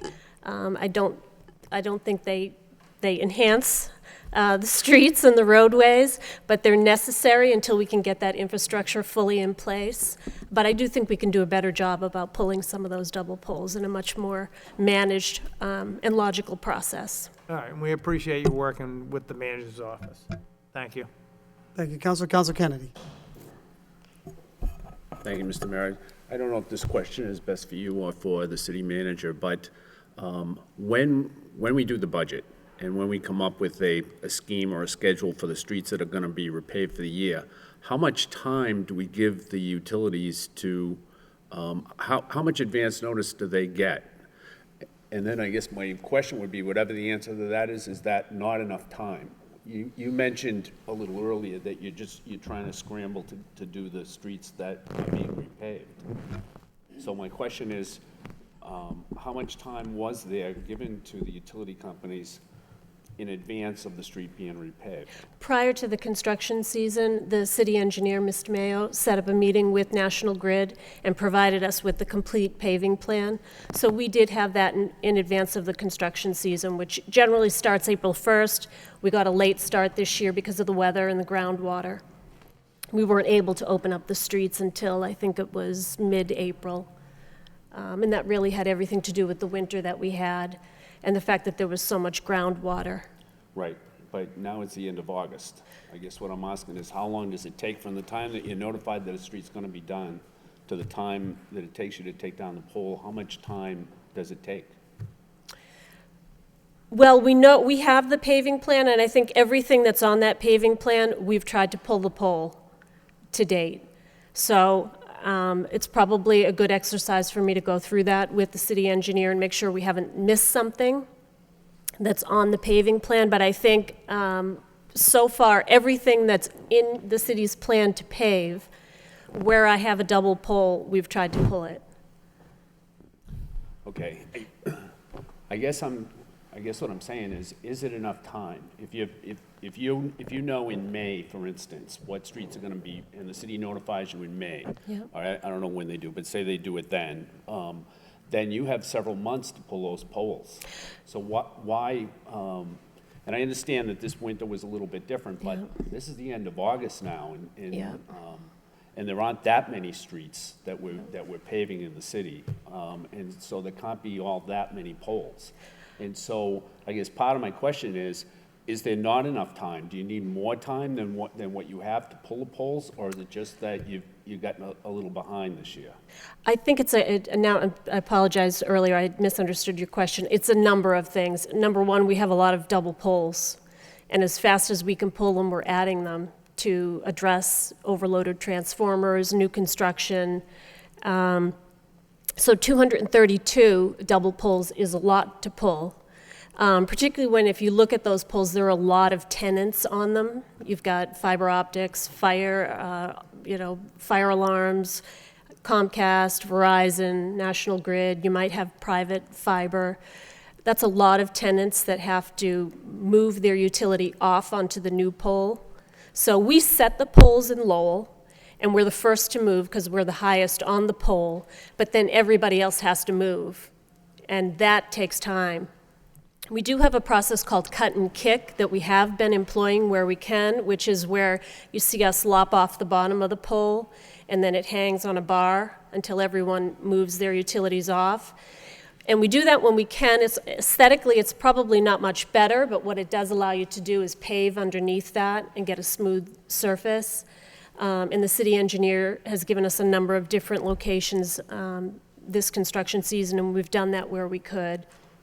But I think the real issue is that we don't have a dedicated crew that just pulls poles and does transfers. This is our same overhead group that does new customer ads, emergencies, line pulls. It's the same group that's working on the Prince Spaghetti Factory and the Duville Manor, all of those big distribution jobs. Now, where we can, and what we've been doing on Saturdays, is we're pulling crew from other locations if they don't have as much work, new work, and we're using them for this effort. Okay. And I'm told that's going to continue. We're going to continue to do that until we can get these numbers where they really should be. And particularly on those poles that are ready to go, we should be able to make good headway. I'm told that on a good day, a crew can do between 7 and 10 poles. They can pull between 7 and 10 poles. Well, you did 10 poles on the 22nd, right? Correct. 10 or 12, so they can even do more than that. We can try. Yes. Safety first, but yes, we can try. Okay. Has there never been a crew dedicated to the removal of poles? Have you've never had that? I'm told, no, we don't do that, just from an efficiency standpoint. We need our crews to be well-versed in all areas of distribution, electric distribution services. And so we use the overhead crew that we have. Okay. You know, this has been an ongoing issue in the city, at least since I've been on the city council. It's been an issue, and I know that it was an issue before that. But it's not just a Lowell issue either. It's an issue that goes across the Commonwealth. There's other communities that complain about the same thing, double poles. And there's legislation having to do with double poles in the on Beacon Hill. Wouldn't it be prudent for National Grid or for the utility companies to have crews that are just dedicated to double poles, seeing as this is just it's an ongoing problem that a lot of communities complain about? And I realize it's not your job, but well, it's my responsibility. You disagree with that? I support the Merrimack Valleys on behalf of National Grid, so it's my responsibility. I hear your input, and I'll take it directly back to the president of Massachusetts, Marcy Reed, and I'm actually going to see her tomorrow morning, so I'll bring your comments and suggestions back. Okay, thank you. Sure. Further questions? Councilor Mercia. Thank you, Mr. Mayor. Thank you for coming forward and presenting this report. Although we just got it on our desk, we didn't have a chance to really review it. I would say that was my delay. Mr. McGovern was trying to get it from me for the past several days, but I wanted to get you the most current information that I could, and I didn't get that until yesterday afternoon. Well, looking on page 6, to give you an example of our frustration, priority number 16, 114 Wood Street, pole number 12, it was requested by city engineer Mario Madrid. Yep. I think he was a city engineer like 15 years ago. Oh, I just meant that is almost like saying requested by city councilor John Janis. You know what I'm trying to say? This is like no disrespect meant there. It should say it came out of that office, the city engineering office. Well, if it came out of Mario Madrid's office, that's a long time ago. But that one actually was at the top of the list, and so as part of the survey that the crew did on Saturday, they came back and said that we're still waiting on fire and cable. And the only other point that I want to make on that is all of the utilities have just moved to a brand new pole management system. I won't even break down what it means, but engines is the short name of it. And I think we all ported over to that in April, and we're still getting our arms around how accurate that data is. In my system, in the engine system, it said that pole was empty and ready to be pulled, but when the crew went to pull it, It was not. Fire and cable were still on it. So we've had to update the system to reflect that. And that's what we're finding in many cases. We go out with a list, we have the crew ready to go, they think they've got the equipment on, we've done the dig safe, which we have to do before we pull that pole, and when we get out there, it's not ready for us. What do you mean when you say the fire It department means has- there's a cable on that pole still. Who's responsible from the fire department to pull that cable? Who would pull that? Not someone from our fire department. City electricians. City Probably the electrician. city electrician, Steve Coutu. And we have a delay here? I don't know that I would say it was a delay. I would say the database was wrong.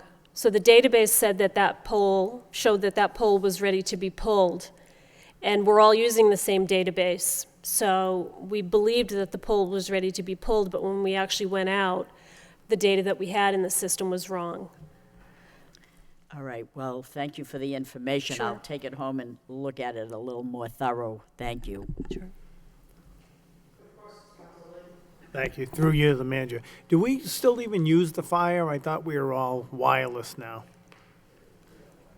Pretty much. We are wired. Manager. Yeah. Okay. Thank you. Through you, So Mayor. Yeah. can we, like, if it comes up for, that there's just a fire wire left, is that something we could give you I think permission to pull then? Well, we can't touch anyone else's utilities, but I do have that. It shows in that chart that I provided that there are a number, that there are 29 transfers awaiting for Lowell Fire Department, so it may be something that we could speak to the city electrician about and ask him if he can pull those, and then we'll be able to clean those up out of the database. Okay.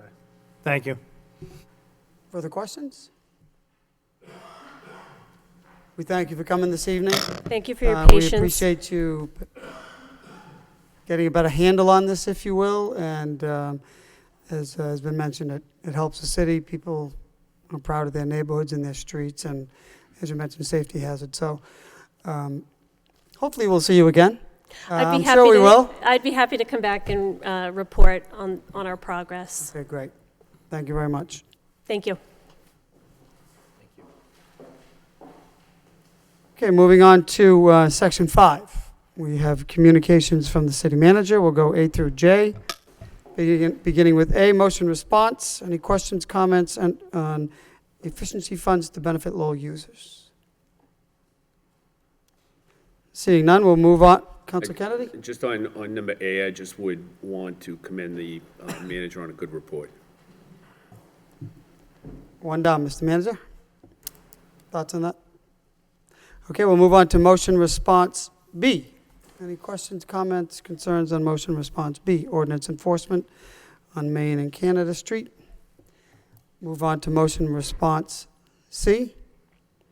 Progress with One Mark Company. Councilor Leahy. Thank you. Through you, the manager, thank you for the report. It's a little frustrating that they won't cooperate with us, so I didn't know. I see Eric's up at the podium. Is there any news or any way we can try to persuade them to be better neighbors? Mr. Manager?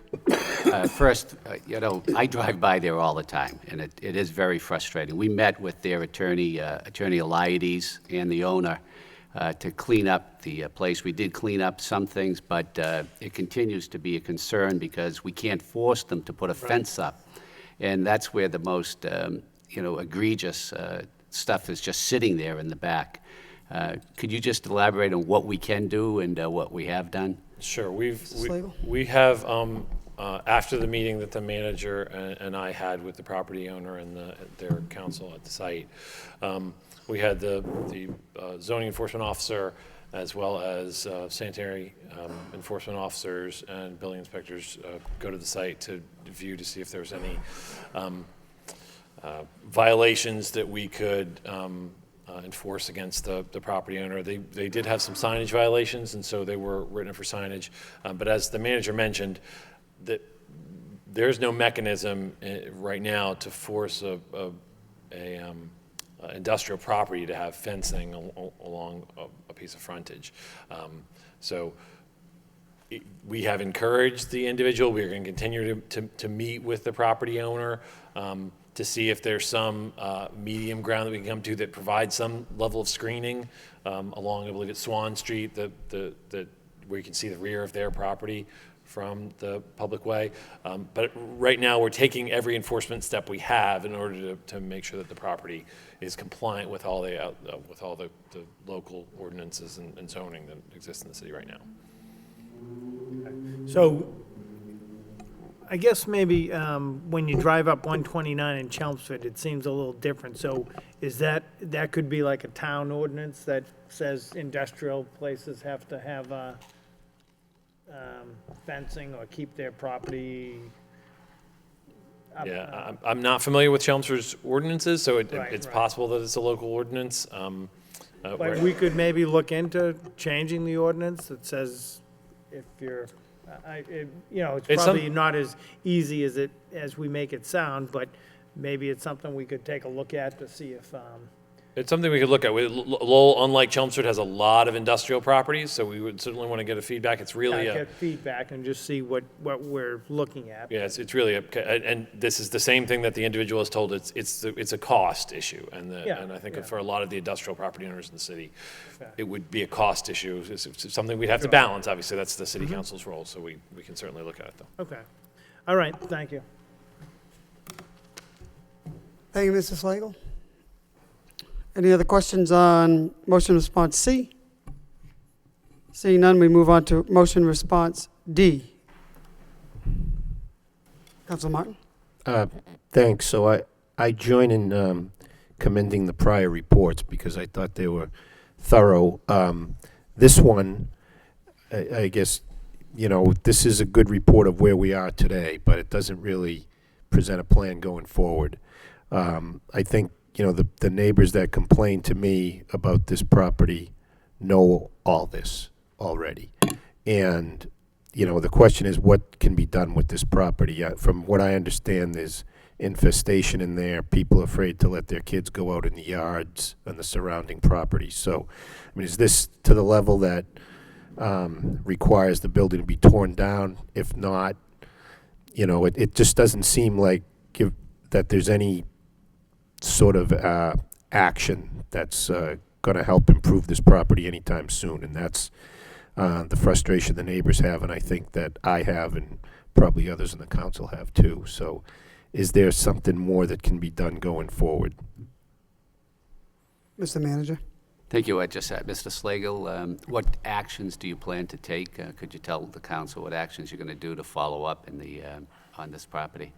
Certainly. This is one of the properties that we occasionally stumble across in the city where, but because of the nature of the ownership and the issues that have kind of predicated the current situation, we have limited tools that we can use. The property owner, shortly after the fire, right around the time when the negotiating with the insurance company completed, actually had a stroke and the information that we have does not appear that that's going to be something that they will recover from.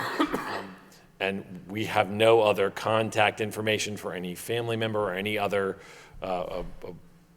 responsible person who could follow through with any kind of remedies to the property on site. We have the same remedies that we have normally, which is we can board up the building. We have funds that we can pay to board up the building and put a lien on the property. We can cite the property owner. In this case, the reason why we haven't taken aggressive enforcement action is because it's the position of the building commissioner that I personally agree with, is that taking aggressive enforcement in this case will likely not result in any movement at this particular time. But we can certainly do that. Our goals at this point in time are to try to keep apprised of the ownership situation of the property and make sure that the property is secured.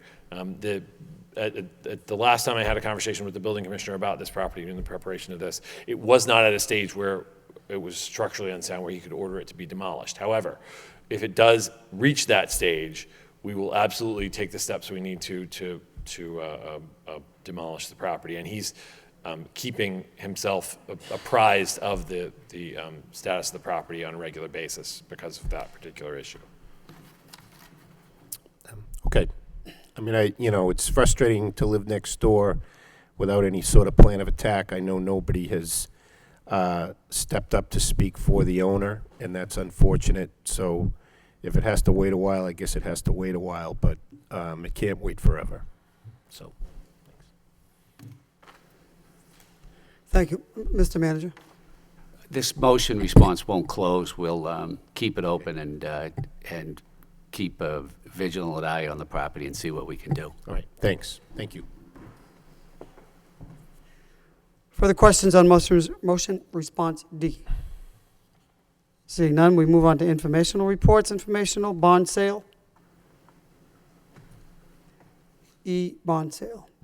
Councilor Milonazo. Yes, thank you, Mr. Mayor. I just want to commend the administration and really this council and prior councils because we're here looking at this, what I consider to be a very positive report because of the work of over a number of years. So the fact that we were able to go out to bid, get 6 companies to bid, and we ended up getting an average interest rate of 2.75%, which results in a savings to the city, a net savings of about $173,000.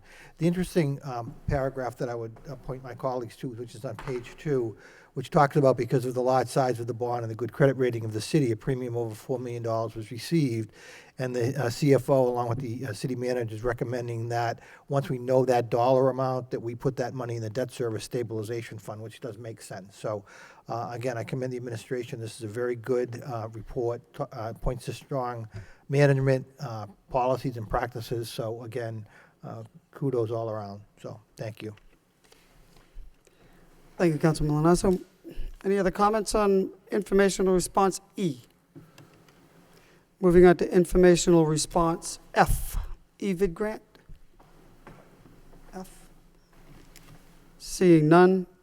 Moving on to informational response FiOS letter of support. G, Councilor Belanger. Thank you, Mr. Mayor. Mr. Mayor, through you to the manager. Mr. Manager, I would like to commend you and your administration for taking the initiative to reaching out to Verizon about potentially bringing in another carrier here to the residents of the city of Lowell. I know we all, more than once, have gotten complaints about the cost of Comcast. It's very, very expensive. I hear an average family, it's upwards of, in the neighborhood of $200 or more, okay? And that's because they got us, okay? There is no other competition in the city of Lowell, okay? And there's nowhere else to go for residents and users who need internet for their kids and television and whatnot. So this is tremendous. I'm glad that you took the initiative to reach out and let them know the city of Lowell would love to work with you in providing another option for the residents of the city. It is available in the 4 or 5 surrounding communities in Lowell, but why not here? So I think it's great.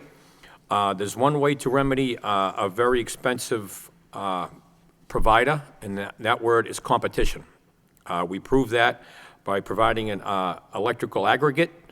We're working on a natural gas aggregate, and that has resulted in savings. And this could very well too. So I just can't say enough about it. I know I've heard multiple good things over the weekend from residents that are very pleased to see this. So, Mr. Manager, please keep the council updated as to how you progress with this request and as to any responses you may get from Verizon. Thank you very much, Mr. Mayor. Thank you, Councilor Belanger. Councilor Mercia. Thank you, Mr. Mayor. That said my sentiments completely. When I saw this letter to FiOS, to Verizon, to try to build in that all-fiber FiOS network into our city, you know, there's many, many times when I go out and people say, why can't we get FiOS in this city? What's going on? And isn't anybody trying? Yes, this letter proves that you are trying to make things happen, and just seems like I just wanted the public to know that you're doing a great job trying to make things happen here. Thank you, Councilor. Councilor Milonazo, then Councilor Samaras. Councilor Martin. Thank you, Mr. Mayor. Again, my sentiments exactly. I think this is a good move on the part of the city to reach out and see what we can in the way of bring competition into the city. But my question through you to the manager, the Prince property, the Markley Group redoing that property, I understand that they were going to have quite a bit of wireless feeds, if you will. And I was under the impression that we would probably, as a community, benefit from what work they're going to be doing at that site. So I don't know if you have an update relative to what's going on at the Prince building. Mr. Manager. I believe Markley is going to help businesses with their data storage, but this is for your residential homes. And, Councilor Rourke brought this to my attention, the issue about reaching out to Verizon. But this is geared so that the individual homeowner can save money. Okay. But Markley, I think, will be benefiting large businesses, but not consumers. Okay, thank you. Councilor Samaras? Thank you, Mayor. To the city manager, now I want to commend you for this letter because I think both also Councilor Leahy and myself have talked to you about the issue of competition because Comcast seems to have a stranglehold on the city, and many of our constituents cannot understand why we don't have FiOS in Lowell when you have literally all of the towns in the area with FiOS. So I want to commend you for taking this action because the thing is, it's a long time in coming, but if we don't ask, if we don't push, we won't get. And so thank you for doing this. Councilor Martin. Thank you. I agree with most of what everybody said. Mr. Manager, I do think this is a good effort. I guess we're all fearful that it will fall on deaf ears because it's been that way for a number of years now. I guess I would just add two things. One is an observation.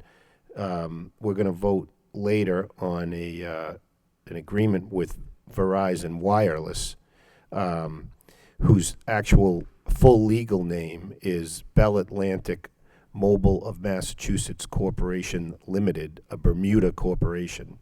So Verizon Wireless in Massachusetts apparently operates a Bermuda corporation, which I'm sure is not to the benefit of the taxpayers in the United States, but that's sort of where Verizon's efforts are headed, I guess.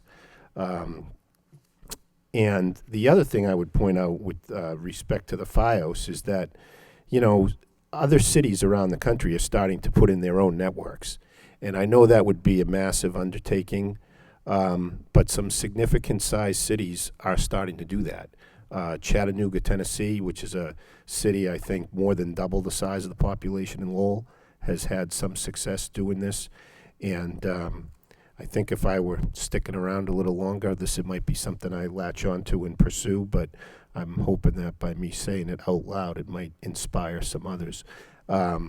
So in any event, that may be an option that we have down the road, but this is certainly disappointing, I think, to all of us, but or the disappointment is with Verizon, not with the administration.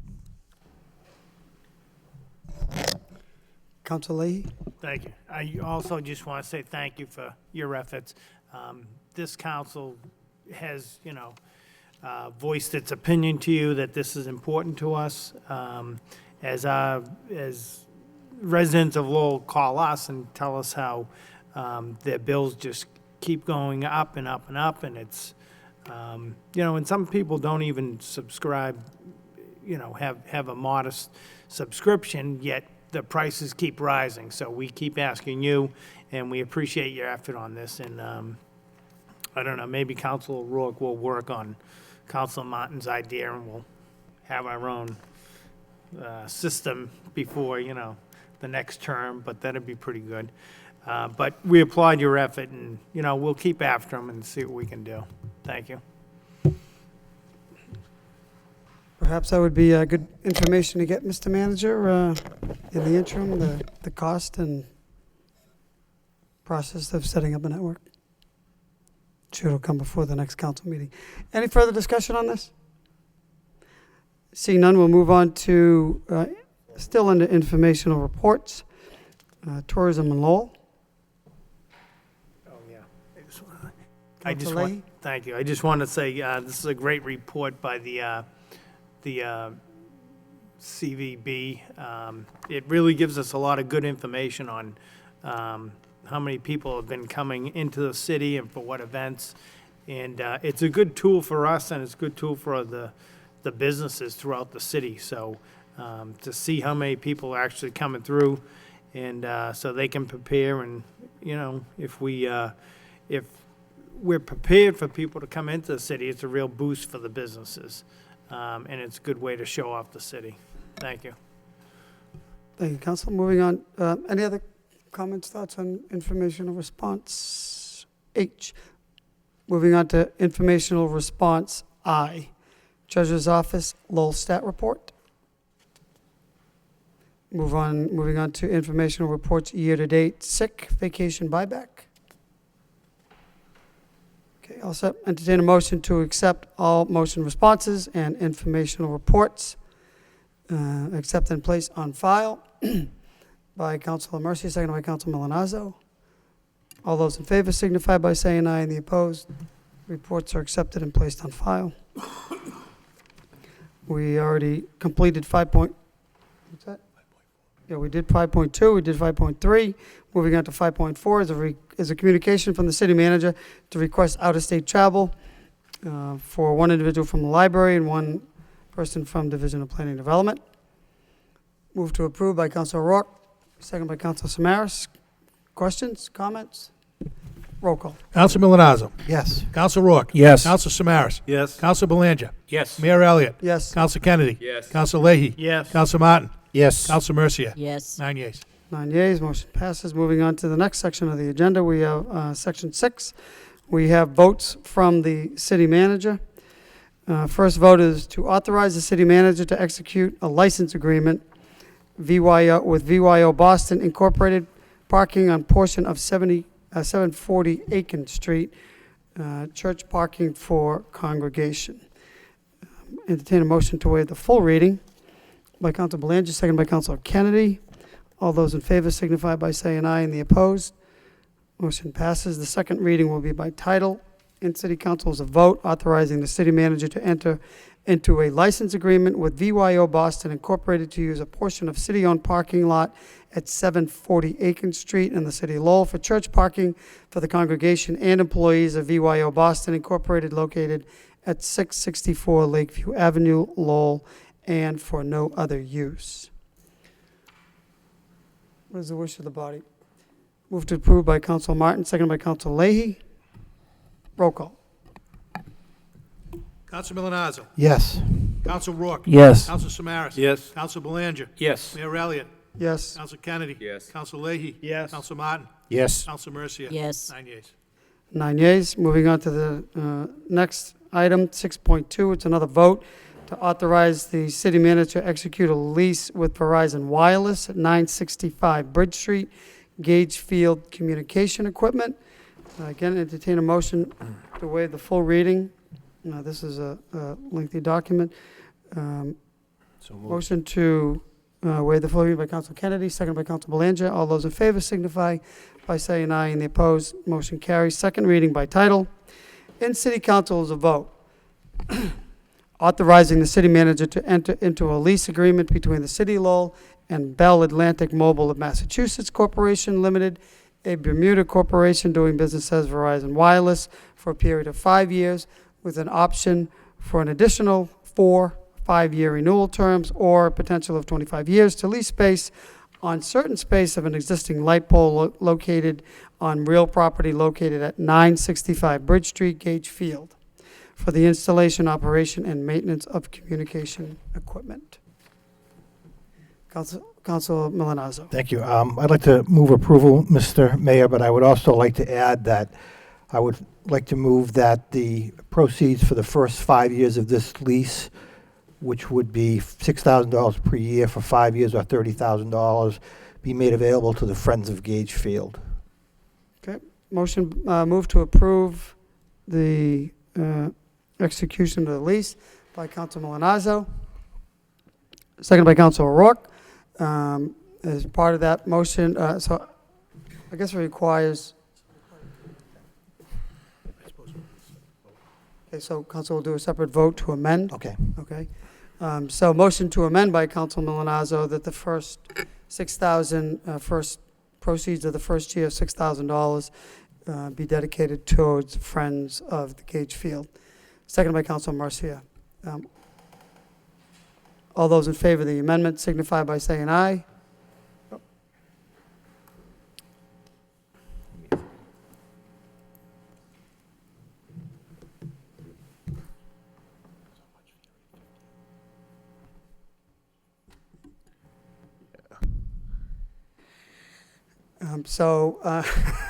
Council Milonazo. Chair would just like to recognize the solicitor, just for clarification on how we can dedicate funding and not violate the anti-aid statute. Madam Solicitor? Sure. Money could be appropriated in a certain way to benefit the field, but the prohibition would exist both through the anti-aid amendment, but also more fundamentally by prohibiting the city from just transferring cash to a third party without receiving a benefit. Through you, Mr. Mayor, could it be programmed to be put in the Parks Department? Again, a city department that obviously could use these funds in other... The manager could. Yes. Mr. Manager? I remember when we were talking about the leasing the spots out at Colley Stadium to the car dealership, is that I represented to the council that we would use that money to make improvements to Colley Stadium. I'll make that same representation, that we will pay particular attention to the Gage Field and any improvements that have to be made there. Okay, thank you. That's fine. I'll withdraw that part of the motion. So Okay, motion withdrawn. No objection from the second. Individual made the second.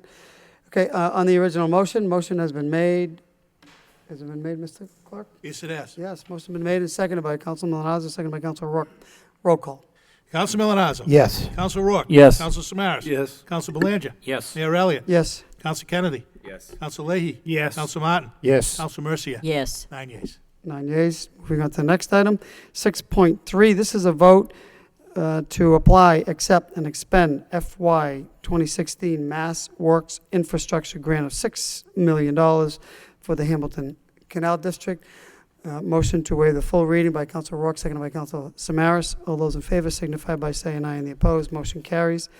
Second reading by title in City Council is a vote authorizing the city manager on behalf of the City of Lowell, acting through the Department of Planning and Development, to apply for, to accept, and expend funds from the Commonwealth of Massachusetts FY16 Mass Works Infrastructure Program through the Executive Office of Housing and Economic Development for up to $6 million to build a new bridge, roadways, temporary parking, and associated utilities in the Hamilton Canal District north of Lowell, Pawtucket Canal, Hamilton Canal District North.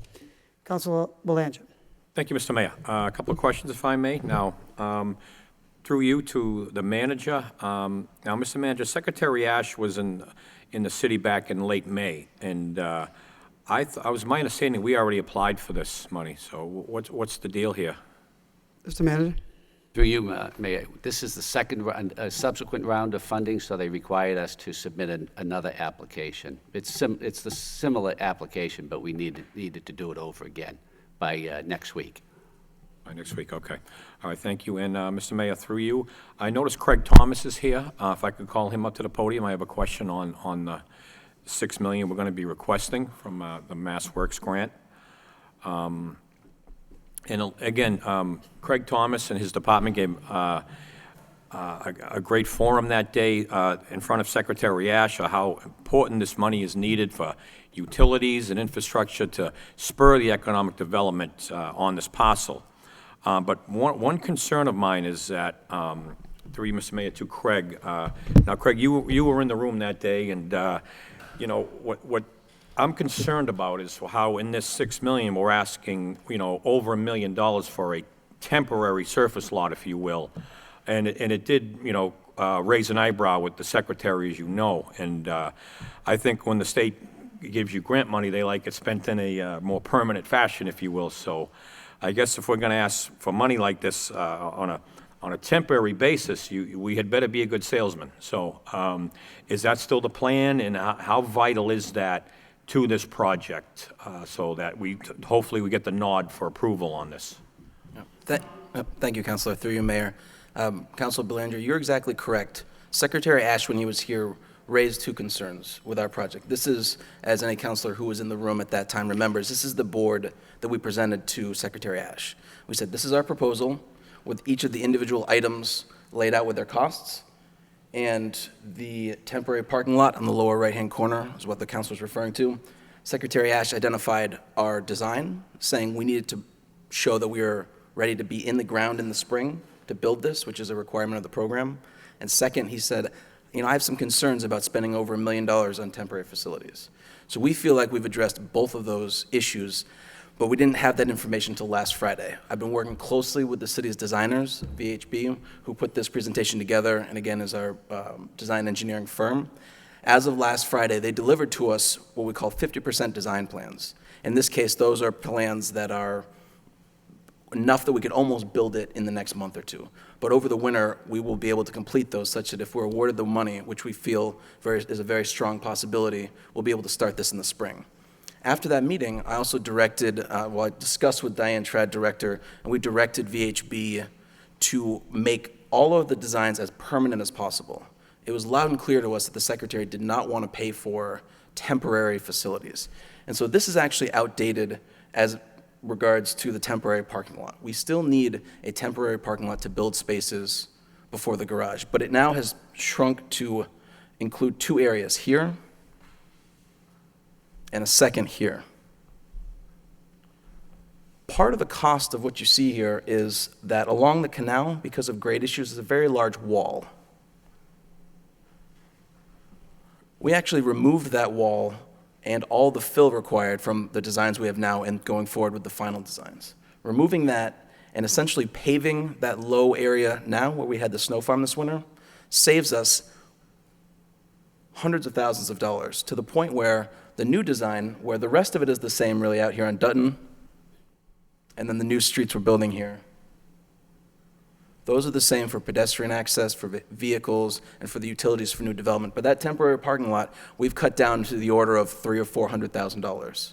We can't get it to zero, but we've cut it far, far down in direct response to what we heard. Excellent, outstanding job, Craig. That's great, because he was very concerned on that kind of price tag and rightfully so. You can't blame him. There's a lot of other municipalities we're competing with in the Commonwealth, and you remedied that situation nicely. Outstanding job once again. You've been doing a great job on this, and thanks for keeping us informed. Thank you very much. Thank you, Mr. Mayor. Thank you, Council.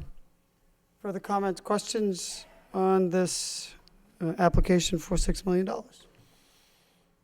Motion to approve by Councilor Belanger, seconded by Councilor Kennedy. Roll call. Council Milonazo. Yes. Council Rourke. Yes. Council Samaras. Yes. Council Belanger. Yes. Mayor Elliott. Yes. Council Kennedy. Yes. Council Leahy. Yes. Council Martin. Yes. Council Mercia. Yes. Okay, moving on to the next item, 6.4 has been disposed of. Moving on to 6.5. This is a transfer. It's a vote to transfer $88,000 for costs associated with Hamilton Canal District, advertisement, various professional services, and appraisals. Second reading. In City Council is an order to transfer funds for costs associated with Hamilton Canal District development, advertisement, various professional services, and appraisals. Ordered by the City Council, City of Lowell, as follows: the amount of $88,000 be transferred from sale of city property account number 1701, more fully described in the attachment A. Order recommended and introduced by Kevin J. Murphy, City Manager. Motion to approve by Council Leahy, seconded by Council Martin. Discussion? Questions? Roll call. Council Milonazo. Yes. Council Rourke. Yes. Council Samaras. Yes. Council Belanger. Yes. Mayor Elliott. Yes. Council Kennedy. Yes. Council Leahy. Yes. Council Martin. Yes. Council Mercia. Yes. 9 yeas. 9 yeas. Motion passes.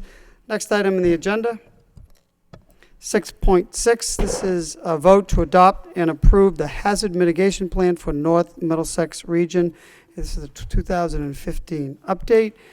Motion to waive the full reading by Council Mercia, seconded by Councilor Milonazo. All those in favor signify by saying aye, and the opposed, motion carries. Second reading by title in City Council is a vote to adopt and approve the hazard mitigation plan for the Northern Middlesex Region 2015 update.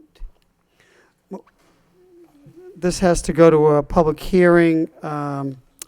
We only needed one hearing. This goes to a public hearing on September 8th, 20. Oh, you changed it. It's going, what is it, 22nd? September. Yep. September 22nd at 7 p.m. Motion to approve by Councilor Rourke, seconded by Councilor Samaras. On the motion? Thank you, Mr. Mayor. I think this should go to a subcommittee first. I know it's a little early on the agenda, but if we can send that first to the subcommittee on that date, and then we can have a discussion that meeting that night.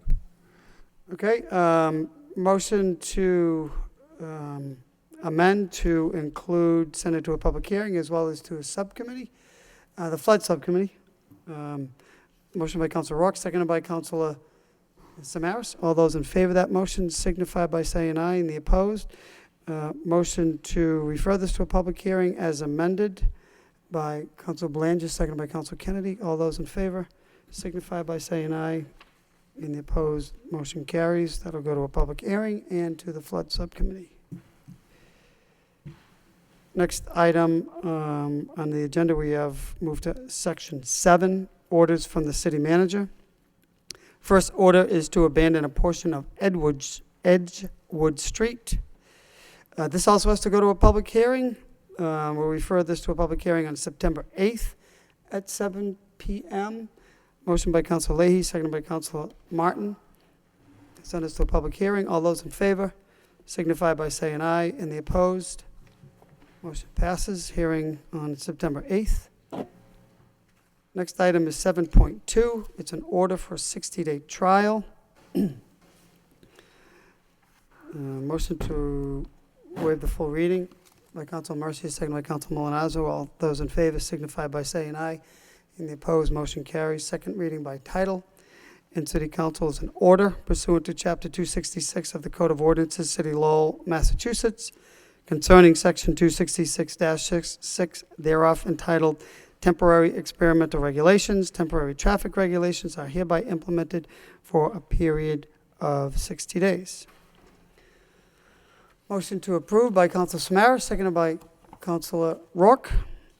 Roll call. Council Milonazo. Yes. Council Rourke. Yes. Council Samaras. Yes. Council Belanger. Yes. Mayor Elliott. Yes. Council Kennedy. Yes. Council Leahy. Yes. Council Martin. Yes. Council Mercia. Yes. 9 yeas. 9 yeas. Motion passes. Moving on to Section 8. These are ordinances from the city manager. First ordinance, the first item is an ordinance to amend Article 6 of Section 272-87, Annual Sewer Use Charge. This is the first reading. This needs to go to public hearing on September 8th. Motion to send this to a public hearing by Council Belanger, seconded by Councilor Kennedy. All those in favor signify by saying aye. And the opposed, that motion carries. It goes to a public hearing on September 8th at 7 p.m. Moving on to Section 9, this is under Reports Subcommittee, if any. We have a Parks and Recreation Subcommittee meeting that was held August 25th. Chair would like to recognize the chairwoman of that subcommittee, Chairwoman Councilor Mercia. Thank you, Mr. Mayor. The Parks and Recreation Subcommittee met this afternoon at 5:30 to discuss motions from my colleagues on 2 different parks and the progress that has taken place. Before I begin with that, Saturday, August 15th, we had a ribbon cutting at O'Donnell Park, and the splash pad was unveiled, and it, through the efforts of many people in the city, the residents and neighbors and the children were very pleased about that. This evening when we met, my colleagues were there, John Leahy and Councilor Danny Rourke, members of my subcommittee. Along in attendance was Councilor Jim Milonazo and Councilor Corey Belanger. At that meeting, we had our Commissioner Tom Bellegarde, and we discussed the first park, which was Mulligan Park, and the renovation project. And it seems that we brought this forward because I think this was a motion by Councilor Ed Kennedy, and he said, could we have an update on Mulligan Park? And we did talk about that. We learned that there was, the funding source was about $450,000. The city of Lowell donated the money from the capital plan, and the state earmarked the common backyard grant, but the Lowell Housing Authority was a great partner in this, and they donated $25,000. This Mulligan Park is adjacent to the Flanagan Project, which is on Avenue A, Avenue B, Avenue C, and it abuts Plain Street. This is an area with antiquated wading pool that could not be used. It was overgrown with debris and brush, and it was like a dust bowl, and there was nothing taking place there. But it has been transformed to a state-of-the-art facility. Now, when I say what I'm going to report on, many of us can probably pack up the family and go to the mountains or go to the beach, but this is a city with in it children that have no means of going anywhere. So it's nice that we focused on 3 particular neighborhoods here, this being in the area of Plain Street, abutting a project.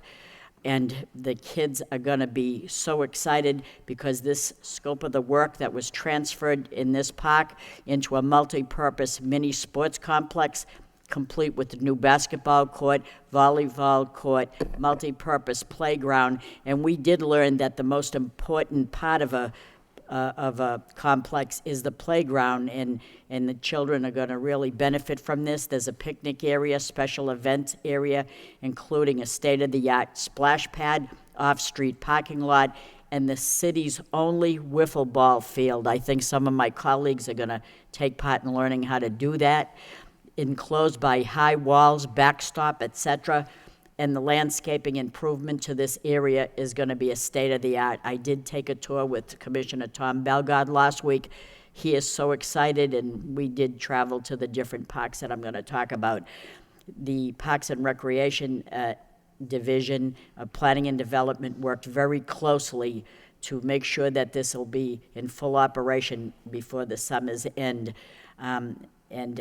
Mulligan Park will be a major success, and we will also incorporate this park next year into the Healthy Summer Program master plan. There will be an MOU, Memorandum of Understanding, between the city and the Housing Authority, and they will assign people from the Housing Authority to clean the park, so there's a great partnership there. If you can remember back about maybe 2.5 years ago, a 9-year-old little girl came to this podium. Her name was Jaden Fournier, and she spoke before the council and said, "Could you please help us? I live near there. There's no place for me to go. It's Mulligan Park, and there's really nothing happening there but an antiquated wooden wading pool that is not being utilized, and there's no money to fix it." The young girl was so thorough and so nice, and I hope that we can reach out to her and show her what this city is capable of doing. I also want to say that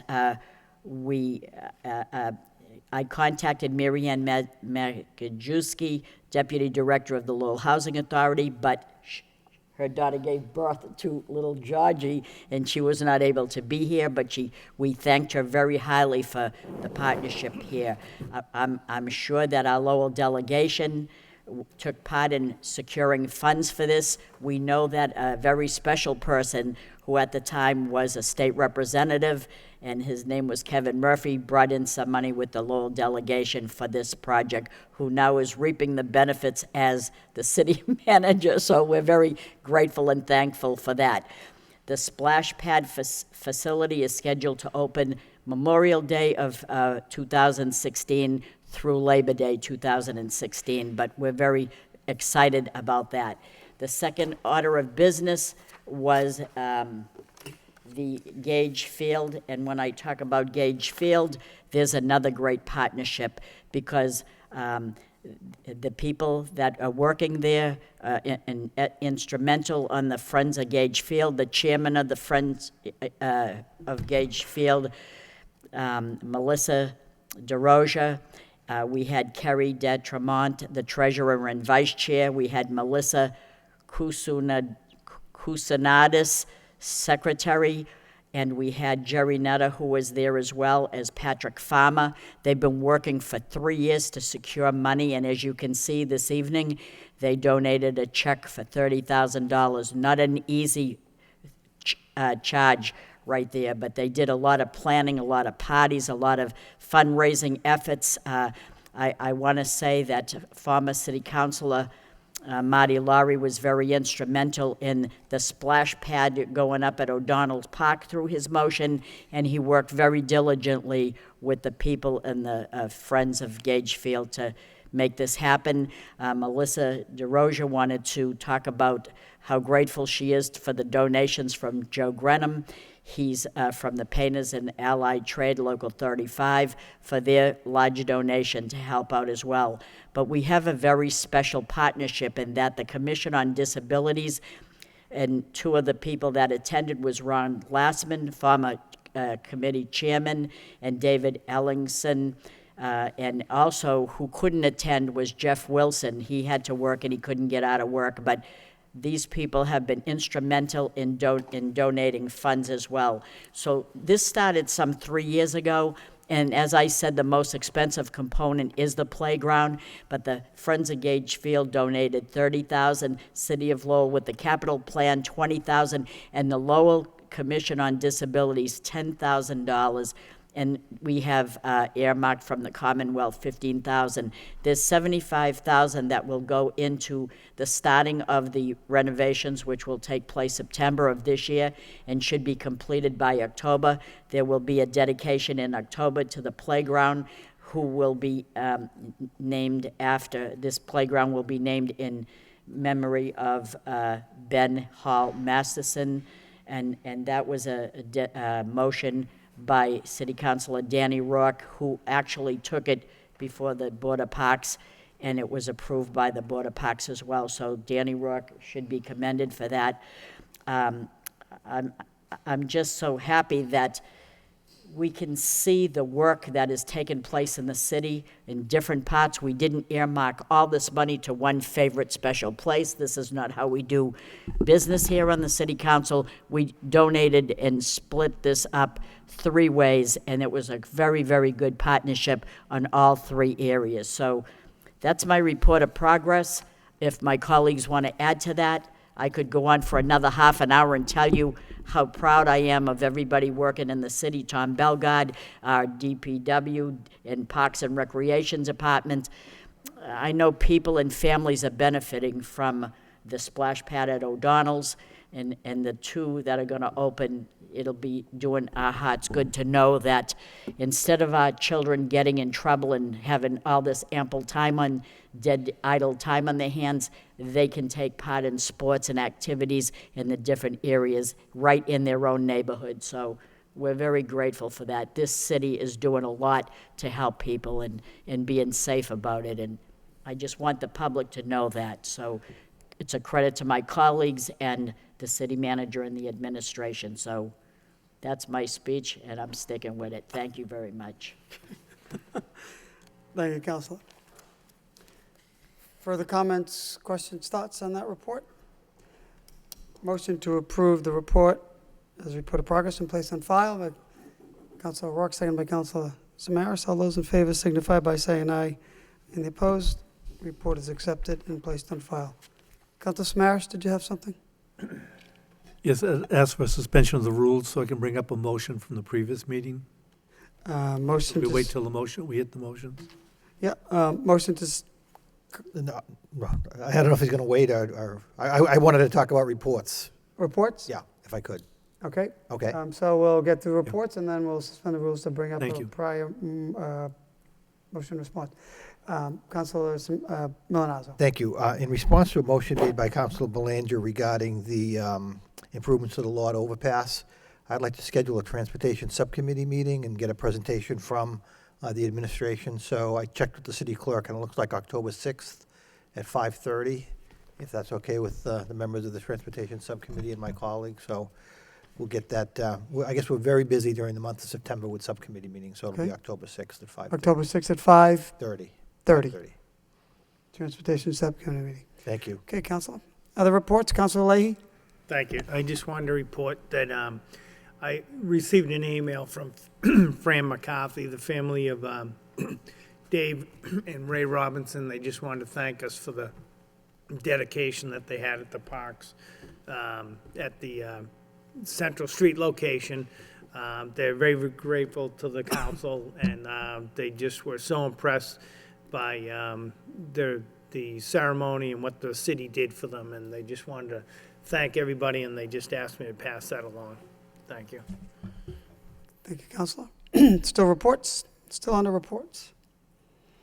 That concludes reports. Motion to suspend the rules to bring up a motion response from the prior meeting by Councilor Samaras, second by Councilor Rourke. All those in favor signify by saying aye, and the opposed. Motion carries. Councilor Samaras, the motion response. For clarification, it's actually on the motions that we put aside at the last meeting. Should I wait till we deal with the motions? Would you prefer that? Oh, so we took we bundled the motions last week, and you wanted to speak on them. Probably makes sense to take it up under the council motions. Okay. Mayor, Councilor Kennedy? if there's no objection, could we bundle items 9.2 through 9.6? Motion by Councilor Kennedy. Second. Where was the second? Second by Councilor Rourke. Motion by Councilor Kennedy, second by Councilor Rourke, to take items 6.2, 9.2, 9.3, 9.4, 9.5, 9.6, all requests from the wire inspector from National Grid, Verizon Northeast, for 5 pole locations and 1 request for installation of secondary conduit. Motion was made and seconded. These all are going to adopt and accept the recommendations presented. Motion made and seconded by Councilor Kennedy, seconded by Councilor Rourke. All those in favor signify by saying aye. And the opposed, motion carries. Those 5 reports are accepted and placed on file. Moving on to section 10, we have petitions. We have, the first petition is for a property claim. Need a motion to refer this to the law department for report and recommendation by Councilor Kennedy, seconded by Councilor Belanger. All those in favor signify by saying aye. And the opposed, motion passes. That goes to the law department. Still under petitions, there is a miscellaneous petition. Anadori Castillo requests installation of 1 handicap parking sign at 869 Bridge Street, unit number 30. Need a motion to refer this to the traffic engineer for report and recommendation as well. Motion by Councilor Martin, second by Councilor Leahy. All those in favor signify by saying aye.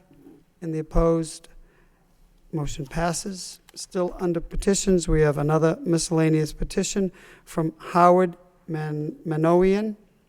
Request to address the City Council regarding inspectional services. Howard Manoian. Is Howard present? He's not. Okay. I guess we just accept this and place on file. Motion to accept and place on file by Councilor Mercia, seconded by Councilor Milonazo. All those in favor, excuse me, signify by saying aye. And the opposed, motion passes. Moving on to City Council motions. Chair, I'd like to recognize Mr. Councilor Samaras to request to speak on a prior motion from last week. Yes, thank you, Mayor Elliott. No, I just want to request from the city manager that I want to speak about what I'm looking for in the particular motion I made the previous meeting. And that motion was to request the city manager have the superintendent of police and the fire chief assess the personal safety equipment assigned to officers and firemen to ensure they meet current safety standards, and that personnel have the necessary equipment, i.e. tasers, if that's what it is, to do their job. The reason I'm requesting this is not to tell the police or the fire what type of equipment they should have. They know what they're going to select. My concern has been that over many years, because of the financial shortfalls, we've often asked those departments, or all departments, to make cuts in their budget. And usually it's equipment or things like that in all departments. So when I get the report, or we get the report, what I'd like to see is a list of what they need. Do they, for example, do they need tasers in the police department? As an example. But I need to know the condition of their equipment, the dates that the equipment were purchased. As an example, an audit of all the fire trucks. You know, how old are the fire trucks? What type of maintenance takes place with those fire trucks? For the firemen, air tanks. I mean, you know, we have them, but they're, in many cases, they're dated. You know, you look at the news and you see what happens to policemen or firemen. There was one fireman, I believe in Connecticut, that died because his oxygen tank ran out of air. Was it an equipment failure? Was it because it didn't have the right type of equipment to assess how much air was in the tank? I don't know. I don't want us to see us in a position like that. So, Mr. Manager, if you can have the chief of police and the fire chief give us a report to assess the type of safety equipment that a policeman or a fireman needs to have. Do they have the equipment that they want? The equipment that they do have, the date they, you know, that equipment was purchased or refurbished, how often was it refurbished, and an assessment on not necessarily the cruisers, but especially fire trucks and that type of equipment. So it's a lot of work that I'm asking of those two gentlemen, but I want to ensure that the men and women we have working for us do have the safest of equipment, the best of equipment. They deserve it. Thank you. Okay, Council. Motion was adopted, so that was just a follow-up. Moving on to City Council motions. First motion of the evening by Council Leahy and Council Kennedy. Request City Manager and Engineering Department update Council regarding 2015 paving schedule. Motion doesn't require a second. Who's going first? Council Leahy? Thank you. Thank you. So what I'm looking for is I just would like to get an update on where we are. Tonight on our desk, we got a sheet giving us information on where we are. But I guess what I'm looking for is the front sheet gave us some paving work that was done, but that was done with the snow money, I guess, we got from the state to repair, major pothole damage. The second sheet gives us the update for the summer-fall 2015 capital plan and the next phase with the Chapter 90. I guess what I'm looking for is that it seems like we're a little bit behind on our paving schedule. So I was kind of hoping that this year would be a bigger year for paving in the city. I understand that in the lower Belvedere streets, we're catching up with sewer and utility movements, pole movings and things like that. But I was really hoping to see more movement on this. I know that in the city, that this council and with the previous administration, we've been asking for to really get a good kickstart back on our roads and sidewalks. From driving around the city, I've noticed that the painting has fallen behind, and I know we're working on that. But we can't paint the streets until we repave some of them, obviously. So I was kind of hoping that if we can get more of a report on what the scheduling is going to be and how we're going to try to attack this and really get more roads done for, I would say, for next year, because it seems we're almost into September, and then we're going to be into October before we know it. And with the short window, we'll get as many of these roads done as we can. But I was really hoping to get a handle on a good list of streets that need to be done. I know we have that index, but later on in the evening, we have a motion by Councilor Mercia.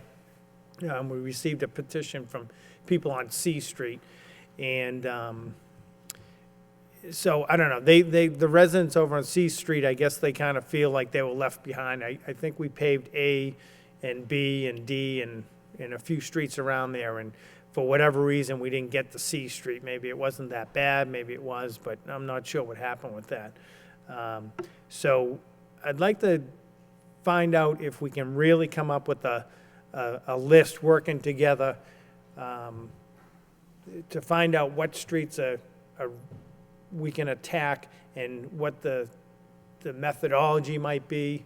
And some streets, I understand that it may not fit the criteria as far as being busy enough or more of a, the street's really not like a main road, but there are a lot of smaller streets that are falling apart that people have been really waiting, a long time to get paved. So that's what I'm looking for. I'm trying to find a way that we can work together and really come up with a bunch of streets. It's probably the one thing that, as councils, everybody asks us, when can I get my street done? When can I get my street done?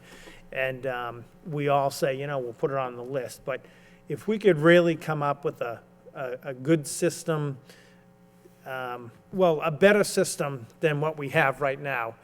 Sometimes that index really doesn't indicate which streets need to be done first. People have been patient. This council's been patient, trying to put money aside and letting the administration save that money up so we can get we can borrow against our savings. So that's what I'm looking for. And to be honest, I really thought we'd get a bigger jump on it this season, but we're not gonna. So next year, I'd really like to see some sort of a systematic plan where we're gonna attack and get these streets going, see the paving trucks out there in May or June and not August and September. So that's what I'm looking for. Thank you. Councilor Kennedy? I'm not sure that I have too much more to add to that. I think that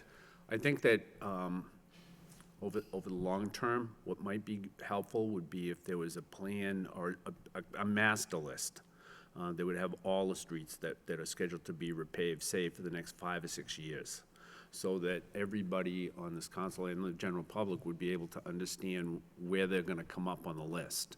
So that if you have somebody calling for, I don't know, Eastview Street, for instance, you can look at the list and say, well, Eastview Street will be done in 2019 because it's not that bad. And so a list like that probably would be helpful, not in the next couple of weeks, but maybe as soon as one can be done. And I noticed that the city engineer's here, and I'm not sure if she's here for this issue, but if she has anything to add or any suggestions regarding that suggestion, I'd be interested in hearing that. Mr. Manager? No, I think it's good for us to put a comprehensive report together and provide it to the city council and come back and answer any questions relative to the suggestions that you have. Further questions, comments, discussion? One question, Mr. Manager. Will we expend all the money, Chapter 90 money, as well as any city money this year? I mean, for the roads that we have? Yes, we are. Okay. So it's not as if there's any carryover or that we're behind. It's just we've spent all the money that we have. Yes, and Westford Street, remember the sidewalks are being replaced and the street paved from School Street all the way to Stedman Street. So it's a costly endeavor just for Westford Street alone. Okay. All those in favor of the motion signify by saying aye. On the motion, Council? No? Well, I know that they have here Chestnut Street. I went down there the other day. It was horrendous. Terrible, terrible. It's like they've been long forgotten. So I'm glad to see that on the list. They truly need it. These streets in there, Concord, Pleasant, Willow, Chestnut, they certainly do need it. Pond, they do need it. I'm glad to see that on the list. Thank you. Agreed. All those in favor of the motion signify by saying aye. Any opposed? That motion passes. Next motion of the evening. Request city manager provide update on the status of the portion of abandoned Worcester Road filed June 23rd, motion by Council Martin. Request city manager provide update on the status of the petition to abandon Worcester Road filed on June 23rd, 2015 meeting. Seconded by Council Leahy. Council Martin? Thank you. I think, we get these petitions occasionally from interested abutters, and that was what this was. I thought it would be a fairly straightforward thing. But apparently what's happened is the engineer's office objected to the abandonment of Worcester Road because of utility lines in the private way or the never-built way. There apparently are some utility lines installed. So I have had some discussion with the solicitor's office who's been working on this. So the request, I guess, now is to see, in my experience working with the engineers, is that they're pretty good at locating things in the ground, and they know where the lines are, and whether it's possible, even with utility lines where they are, I think this is a swimming pool project that the abutter wants, and if there's a way to fit both, there may not be, but if there is, that would be the request, to see if that request could be accomplished. So. Thank you, Council. Further discussion on that motion? All those in favor signify by saying aye. Any opposed? Motion passes. Next motion of the evening by Council Mercia. Request city manager find ways and means to have C Street paved and sidewalk repaired. Council Mercia, second by Council Milonazo. Council Mercia. Thank you, Mr. Mayor. Perfect timing. I received a letter from residents of C Street. They were writing in behalf of the neighborhood, the Highlands neighborhood. And for far too long, they said, we've been awaiting the paving of our street, and many have contacted the city in various offices numerous times inquiring what are the plans with the city for doing that street. And two of the most common responses were, we apologize, but the city has run out of funding. The city is aware of how bad C Street is, but it's on the list. I don't see it on the list that I have here. One resident claims that they were waiting for over 20 years, and during this time, they contacted the city every year for the past 20 years, and I took upon myself to go down that street to see how bad it truly was, and it looked like utility companies came for the last 20 years and just dug all over the place. I couldn't believe it, but it was really pretty bad. They're telling me that C Street is a disaster, causing damage to the wheels, tires, and suspension of the vehicles. And the sidewalks are not safe for the children to play or for wheelchairs to ride on. So we're asking the city for help. And they presented me with this letter and 42 signatures from people that live on that street. So I'd like to present this to the city manager as part of the record. So if we could do anything to help the people, I would appreciate it. Thank you. It truly is a nightmare. I've seen it firsthand, and I'm not going back on that street, I'm telling you right now. Thank you. Thank you, Council. Council Leahy? Thank you. I just wanted to echo those comments. I think we all received a letter, and it was quite impressive that almost everybody on the street signed it. So, again, if we have a system and a way that we can keep track of these streets, it probably should have been done earlier. It should have been on the top of a list somewhere. So before we started to pave other streets in the Highlands, that one should have been done, and then that whole neighborhood section would have been complete. So this is a good example of where, if we could just get a handle on it together, we'd be better off as a city, and, people want to come home at night and not drive over those potholes and feel good when you're pulling up to your home. Thank you. Further discussion on the motion? All those in favor signify by saying aye. Any opposed? That motion passes. Moving on to the next motion of the evening by Council Belanja. Request city manager update council regarding hiring of new health director. Mr. Mayor, I think we skipped a motion. Oh, You missed one. Council Samaras. Sorry about that, Counselor. No I had problem. it checked off already. Motion by Counselor Samaras. Request city manager meet with state delegation to begin to discuss a plan for the replacement of the temporary Rourke Bridge. Seconded by Counselor Rourke. Counselor Samaras. Thank you, Mayor Elliott. Through you to the city manager. Mr. Manager, when we talk about the temporary Rourke Bridge, in my memory, a bridge that's over 3 decades old, I can recall reading stories in the Lowell Sun that spoke of the bridge will be up there for 10 years, maybe 15 years, and would be replaced. And it's now approaching about probably 35 years of age. I think we know that if the Olympics did come to Boston, the building of a new Rourke Bridge was part of the infrastructure plan. I think we all know that. Councilor Kennedy had made a motion to support the Olympics, and I believe the motion was made because it would help Lowell deal with infrastructure needs. At this point, I don't believe we have any kind of reasonable timeline as to what will happen with that bridge. We talk about economic development, especially in outer Pawtuckaville. We talk about access to Lowell General Hospital from the Highlands. We talk about the traffic problems in Pawtuckaville, safety in the winter regarding this bridge. It needs to be addressed, so I'm just requesting if you can sit down with the delegation and find out whose desk there must be a plan about this, whose desk it's on, and if it can be put into some type of timeline. I think it has to be addressed. We've talked about it for a long time, but its time truly has come. Thank you. Thank you, Counsel. Councilor Kennedy. Thank you, Mr. Mayor. I think this is a very good motion, and it's probably a pretty timely motion. It's my understanding that the Northern Middlesex Council of Governments was conducting a feasibility study on the bridge, and that was sort of a first step. And Councilor Belanger has informed me that who represents the city on the North Middlesex Council of Governments, informs me that study is just about completed. So maybe they should be included in the meeting with the delegation. But I do think that if we're going to have a permanent bridge in Pawtuckaville sooner than later, then we have to stay vigilant on this and just push. It's going to be the squeaky wheel.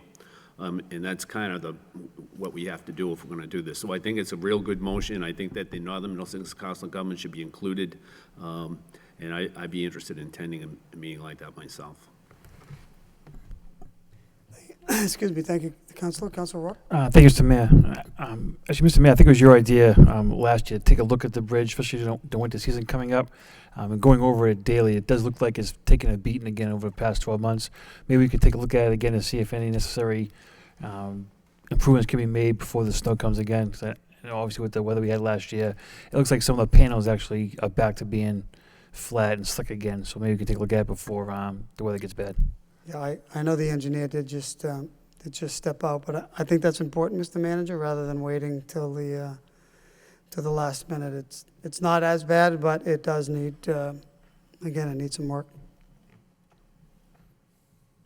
Maybe they have a plan in place. Hopefully they do. Further discussion on this motion?